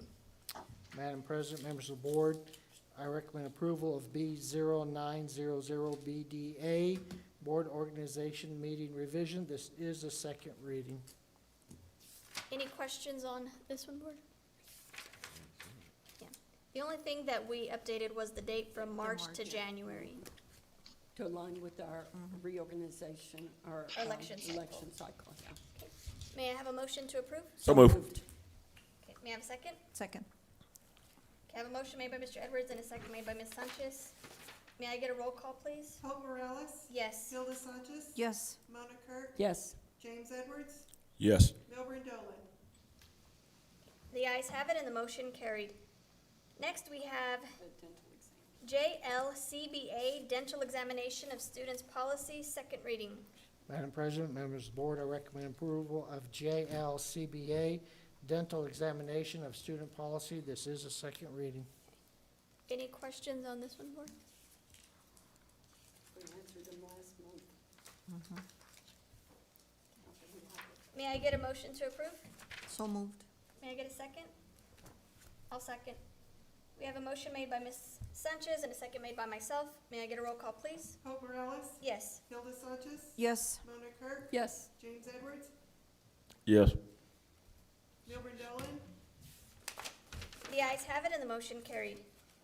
Next, we have G-6100 GCQF, Discipline, Suspension, Termination, and Discharge of Professional Staff Members Policy Revision, second reading. Madam President, members of the board, I recommend approval of G6100 GCQF, Discipline, Suspension, Termination, Discharge of Professional Staff Members Policy Revision. This is a second reading. Do we have any discussion? Okay, may I get a motion to approve? So moved. May I get a second? Second. I have a motion made by Ms. Kirk and a second made by Ms. Sanchez. May I get a roll call? Hope Morales. Yes. Hilda Sanchez. Yes. Mona Kirk. Yes. James Edwards. Yes. Milburn Dolan. The ayes have it and the motion carried. Next, we have G-9300 GDQD, Discipline, Suspension, Termination, and Discharge of Support Staff Members Policy Revision, second reading. Madam President, members of the board, I recommend approval of G-9300 GDQD, Discipline, Suspension, Termination, Discharge of Support Staff Members Policy Revision. This is the second reading. Do we have any discussion? Okay. May I get a motion to approve? So moved. Second. Thank you. I have a motion made by Ms. Kirk and a second made by Ms. Sanchez. May I get a roll call, please? Hope Morales. Yes. Hilda Sanchez. Yes. Mona Kirk. Yes. James Edwards. Yes. Milburn Dolan. Okay, the ayes have it and the motion carried. Next, we have I-6600 IJOC, School Volunteers Policy Revision, second reading. Madam President, members of the board, I recommend approval of I-660-IJOC, School Volunteer Policy Revision. This is the second reading. Any discussion, board? Okay, may I get a motion to approve? So moved. May I get a second? Second. Thank you. I I have a motion made by Ms. Sanchez and a second made by Ms. Kirk. May I get a roll call, please? Hope Morales, Yes. Hilda Sanchez, Yes. Mona Kurt, Yes. James Edwards, Yes. Milburn Dolan. The ayes have it and the motion carried. Next, we have I-6611, IJOCR, School Volunteers Policy Revision, second reading. Madam President, members of the board, I recommend approval of I-6611-IJOC-R, School Volunteer Policy Revision. This is a second reading.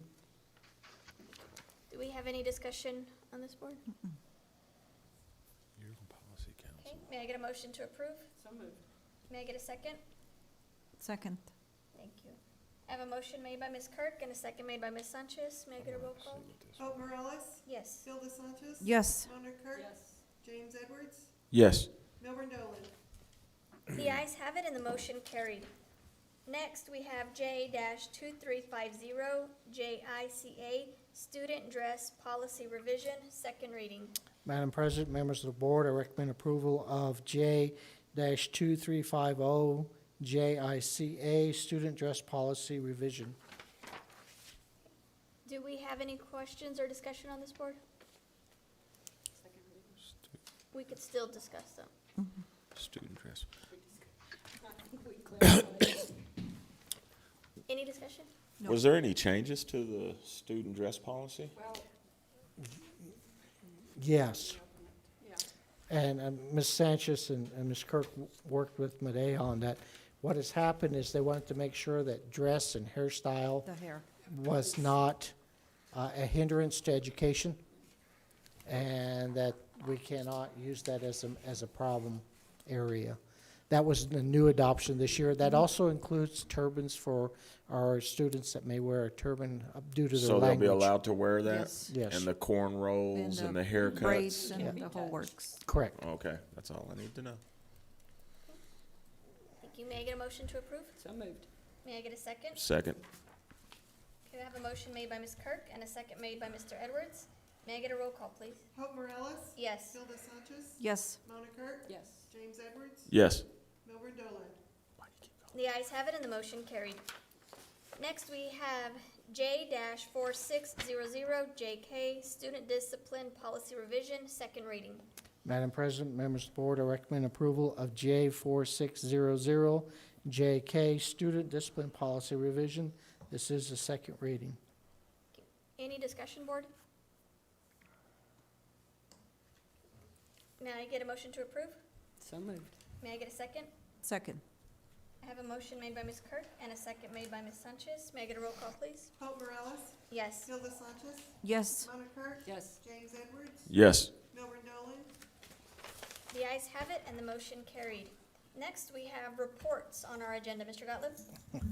All right, just a thank you to the board. I know it's been very difficult, and your support has been greatly appreciated.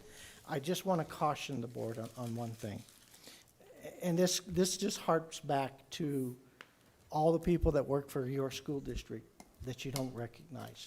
And it's a dangerous thing to start recognizing, because if you heard me say before, I forgot somebody, and it hurts their feelings. I'll give you a prime example. What about all the EAs in the classroom and all of the things that they do? Take over for a teacher when we can't find subs. What about the bus driver that greets that kid every day? What about our cooks? I mean, the individual cooks. I mean, it is one of those things that Guy over at Monterey. How about Francisco here at central office? I mean, there is just so many. How about Michelle Morales in the special ed office? There are so many people. Norma at Monterey, Modesta at Pecos. I could go on. Gilbert, who delivers our pony stuff on time, with a smile all the time. I'll pick on the teacher that my granddaughter had. What about Joyce Wunderlich? You know, what about Casey Alpers? What about Sherry White? You know, what about Mr. Gomez? There's just so many people to recognize in your school district. You're so blessed and so fortunate to have such a wide range of staff And it has always been one of my worries that we leave somebody out that may be the biggest person in somebody's life. And it just always worries me that we leave a group out or we don't recognize a group, because it's very, very difficult to do as a board or even as a superintendent, because I will tell you, I find it very difficult, because when I walk into the building and I look what they're doing with some of the most difficult things we can deal with, it's heartbreaking. What the teachers, what those EAs, the custodian, when a kid throws up, who says thank you? You know, it's just one of those things I just want to caution you on. It's a wonderful thing to recognize people and to thank them, but also there's a lot of people we don't thank. And it always worried me, and it still worries me to this day, that all those things that they do, unless they take state or they take nationals or something like that, you know, so just keep that in the back of your mind, that as a group, when we don't want to leave anyone out that supports our school. And there's a lot of them out there that do a wonderful job every day, never complain, and they're there with a smile on their face, with a hug for that poor kid who may have come from a very difficult situation at home. You know, so just a little thought for you as you move forward. I want to thank you for this last year and a half. It was the most difficult year, but I'm very impressed with the board. It's the most unique board I've ever worked with, and that's a good thing. That's not a bad thing. It's the most unique board, and they had a lot of questions for me. So I just want to thank you all for that very much. I wish you all the very best. I really do. And just remember, those are all our kids. And my granddaughter's in that mix, so you have my support in whatever you need when it comes to that. So thank you, board. I appreciate all of you. I just want to ask you not to forget all the people that really takes to run this school district, because it is a lot. It is a lot. And there's a big person we always forget. One big person, and that's the taxpayer. Okay? Don't forget that taxpayer. So thank you all. I appreciate you all very much. And next up is Mr. Cole, year-end expenditure report. Yes, sir, Superintendent Gottlieb, thank you very much. So you have there before you, board members, the year-to-date expenditure report for all of your funds that are budgeted. We look at this each month. This is through May 31st. As you know, we're in the final month of the school year, final month of the fiscal year. And so we are looking at this report as of May 31st. You can see revenue is always, after the first 5 digits, the next 4 is always four zeros. That indicates that it's a revenue account. There's also a description out to the side. If you're ever wondering what's going on with our funds, our accounts, pull up this little guy right here, this report, and you can go see, well, how much money is in that fund? How much have they expended throughout the year up to this point in time within this fund? And it becomes pretty clear. If you look at that YTD balance column, that stands for year to date, and it really should say expenditures out there, year to date expenditures. That's what we're looking at in that column, unless it's a revenue account, which is our first line item, of course. But that just shows year-to-date activity. So on the flip side, on the revenue side, we can say that that's year-to-date receipts of actual cash revenue within the bank. So we can see that first line item, $88,560,009.83 of revenue receipts in the operational fund through May 31st. We can then follow that line of thought down knowing that function 1,000 through 5,000, or in this case 4,000 on the operational fund, are all expenditures. And you can see what we've expended year to date and how that compares to the budgeted amount year to date. And just knowing that sometimes certain expenditures will go up in June, and sometimes they go down depending on what they are and what the season is, those types of things. But you can certainly scroll through and see each one of these funds, whether it's student transportation fund, the old instructional materials fund back before they put it in SEG and called it an increase. You can see the food services fund. I'll tell you something about Kim Meeks and her group, and not just their work ethic, not just their ability to pull us through this year and feed our community, but their ability to do that without being necessarily reimbursed or paid user fees, the normal user fees that they would see within a year. So I'll tell you, we had a strong cash balance going into food services this year, and thank goodness we did, because we've certainly burned into that this year. But again, a credit to Kim and her group and her staff for monitoring that, keeping it close, and keeping our kids fed, keeping our families fed on that budget. And again, without those traditional revenue receipts that we would see from various user fees. So my hat's off to them. We don't use our operational funds here in Roswell, New Mexico to support our food service operations. Our food service operations is self-sustaining. It started that way with Lyman Graham as far back as I can recall. And it has continued that with Kim Meeks, even through a pandemic where we didn't receive normal revenues that we would have within a year. Now, I'll say this also. I know the state ought to be looking at other districts throughout the state of New Mexico that didn't receive those same revenues that they're accustomed to in their food services. That could be a real tragedy for them going into next year.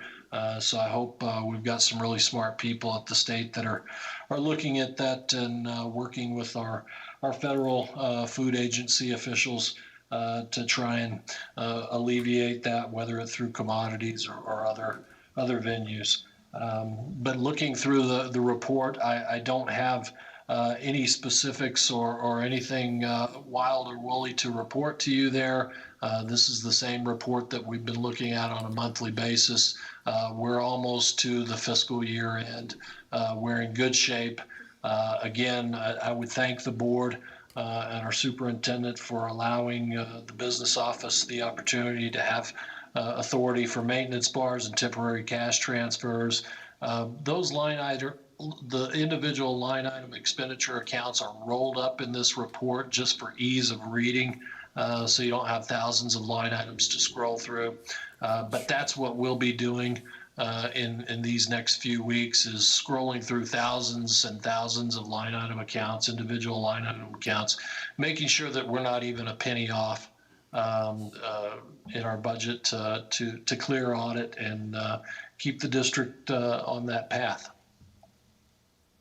Thank you, Mr. Cole. Any questions for Mr. Cole? No, thank you so much. Yes, ma'am. Thank you. Mr. Mata, we have an update from the dossier and human resource.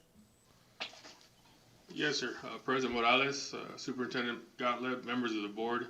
The 2020-2021 dossier submissions, we have 17 pending at this time, 5 complete.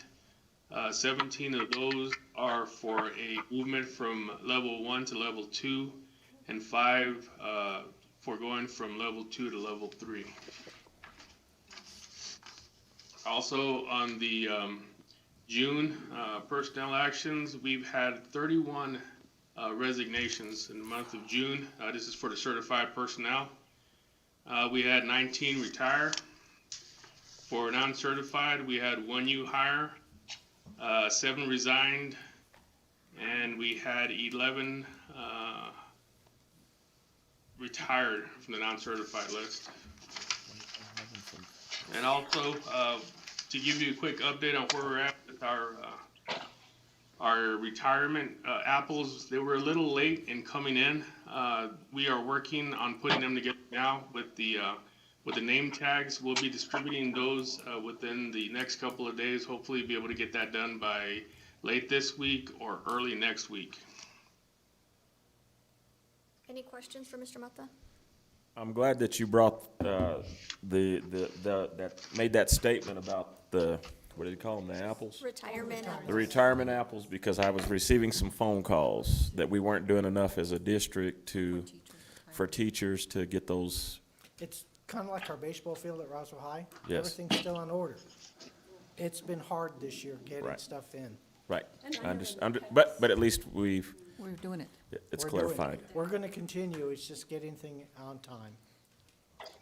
And if they need help distributing those apples, I would gladly volunteer Thank you, Mr. Edwards. Much appreciated, to sir. deliver Thank you. some of those apples to some of those people, because they've let me know. Same here, Mr. Mata. Let us know if you need help. Let the board know. Absolutely. Thank you.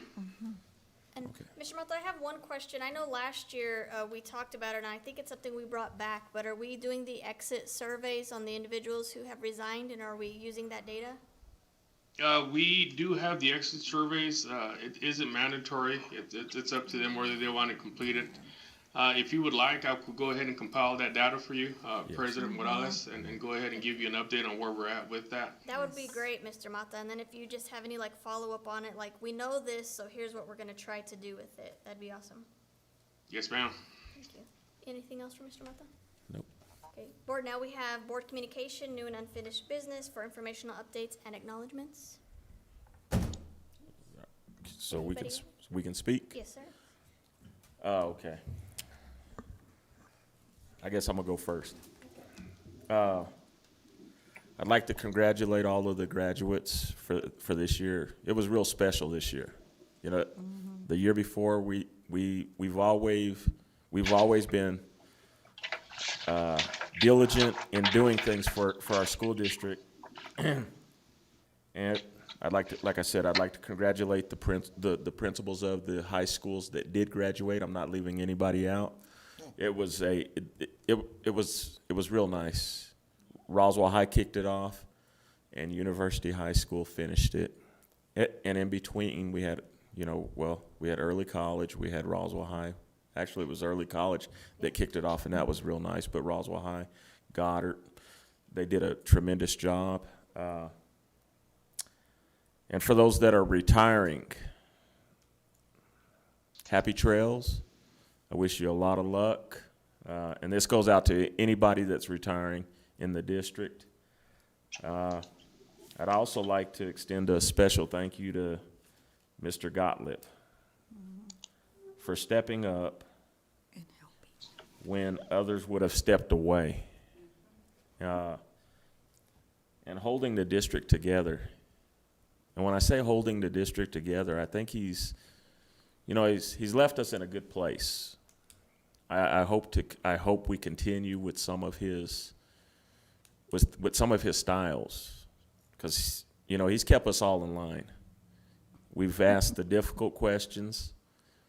I know Hope has asked a lot of questions, and I've asked a lot of questions, and Hilda's asked a lot of questions, Mona and Milburn, and you've always answered, and I thank you for that. And I hope you continue to give us your feedback. And that's with anybody in the community, but especially with you, because you stepped up twice. And so I do want to thank you. And I've learned a lot about you. Learned a lot about you in the last year and a half. You're a man of character. And you're a man of trust. And I hope the person that succeeds you, Mr. Luck, will continue some of the thoughts and your leadership style. He's gonna bring his own in, but he could benefit by, hey, what do you think about this? And that's one of the things that I always see lacking in any agency, is people are afraid to ask for help when they need it. What do you think about this?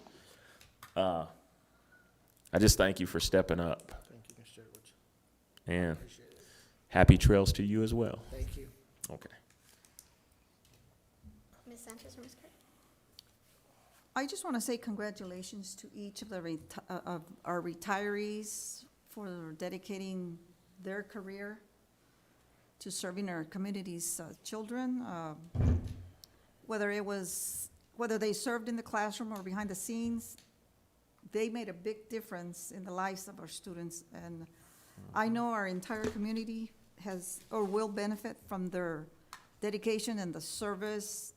And the community, I think, will join us in wishing you the best as you enjoy your hard-earned retirement. Thank you. Thank you. Ms. Kirk? So I would like to announce, it has been announced, but I'd like to congratulate our scholarship winners. From Roswell was Gwendolyn Keller. She won the scholarship from the New Mexico School Board Association. Then we have Zenaida Lavaria from Dexter, and then Arissa Frazier from Eunice. And I would like for us to put her on the July agenda. Ms. Whitcamp, if you would make note of that in the minutes to congratulate her, and she will be acknowledged through NMSBA and was acknowledged this past weekend. But I would like for us as RISD to acknowledge her too. Also, high school graduates, the high school graduations were spectacular. I'm sorry I was unable to attend University High Schools. My son graduated, and you said, Ms. Morales, there's some things we just cannot attend. We're just overbooked. But every single one of them, and I know Ms. Sanchez was sitting beside me for the first one for early college, and I was in tears, and she looked at me like, what in the heck is going on? But this is the culmination of our efforts. Each graduate graduating, this is what we want. We want every child to walk across that stage and get a diploma. So they are meaningful for me, and I so appreciate it. I appreciate all the principals and the hard work that goes into the graduations. And I'm just truly blessed, and I was blessed that my son graduated and I got to hand him his diploma. It was spectacular. The school law conference and board member training was great. We had some great sessions, board self-evaluation, effective board meetings, and putting it all together, a discussion panel. It was great training. The school law conference addressed the latest legal issues, school safety, legislative issues, and part of it is what we discussed tonight, school testing, special education, procurement, and employee evaluation. All great information from the school law conference. And lastly, I want to thank Mr. Gottlieb for stepping in at such a critical time. I know it's been a very difficult year for all of us, but you stuck it out. I truly appreciate your leadership, and I just want to say enjoy your retirement. And I promise we won't ask you to come back. He won't. He won't answer. Won't answer. Can I get one little short Let me thing? say- let me Oh, finish, I'm sorry. If you don't mind. Okay, I no. just have a couple more. And I want to thank all our ISD staff. I know it's been a very difficult year. I appreciate all of you and your continued support through this difficult year. You're greatly appreciated. My humble appreciation. Thank you. Now I'm done. I just want to say to Mr. Gottlieb, Frank noticed the big smile on you and the little extra bounce, so he knows. You tell Frank I owe him a hug. But thank you for everything you've done for our district, You're welcome. and we're going to miss you. Yes. And just a couple of notes. I knew that being a board member was going to be challenging, and boy, is it. But for me, the highlight has been handing those students the diploma, seeing the pride in their face and their families' faces, and to be able to be part of it for all 4 of our high schools. That was just a spectacular moment. When we know some of them from when they were kids, from athletics, or our children's friends, or we were their teachers, and to see them growing into these young adults, it in that moment, everything was worth it. So just wanted to shout that out. I want to acknowledge our educators who are retiring, but specifically too, who were my mentors. And if you want to call me like, hey, Hope's a firecracker, she's a strong little gal. It's a big part of it is Diane Boyce and Irma Nevares. They were my mentors. Got it. Now you- I was now gonna you say understand. something. I was gonna say Absolutely. something. They taught me well. Yes. And on recognition, I think, it's hard for me to say, let's not recognize people in case we forget anybody. In my mind, I'm like, well, how do we do better? How do we recognize more? How do we make sure we are constantly, because guys, we recognized an individual during the year, and I saw her in public, and she came up to me crying, thanking me. She said in that moment in her life, to be acknowledged at the board meeting, that was something she needed to keep going, and I think it was special. So school leaders, district leaders, help us, remember, celebrate, and it doesn't have to be at a board meeting. It could be us through email or visiting the school or whatever. And last but certainly not least, Mr. Gottlieb.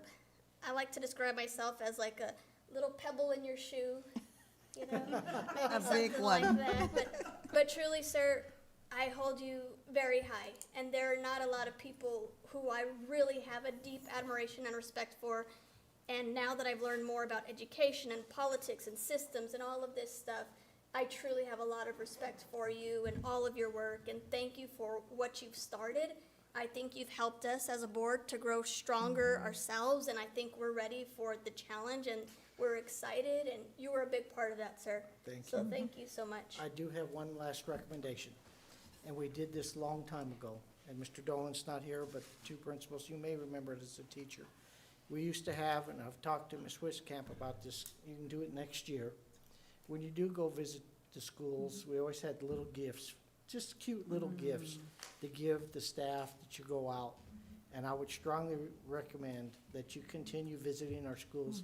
The pandemic stopped all that, but I encourage you to do that so that you can see what's going out there and do what Ms. Morales said.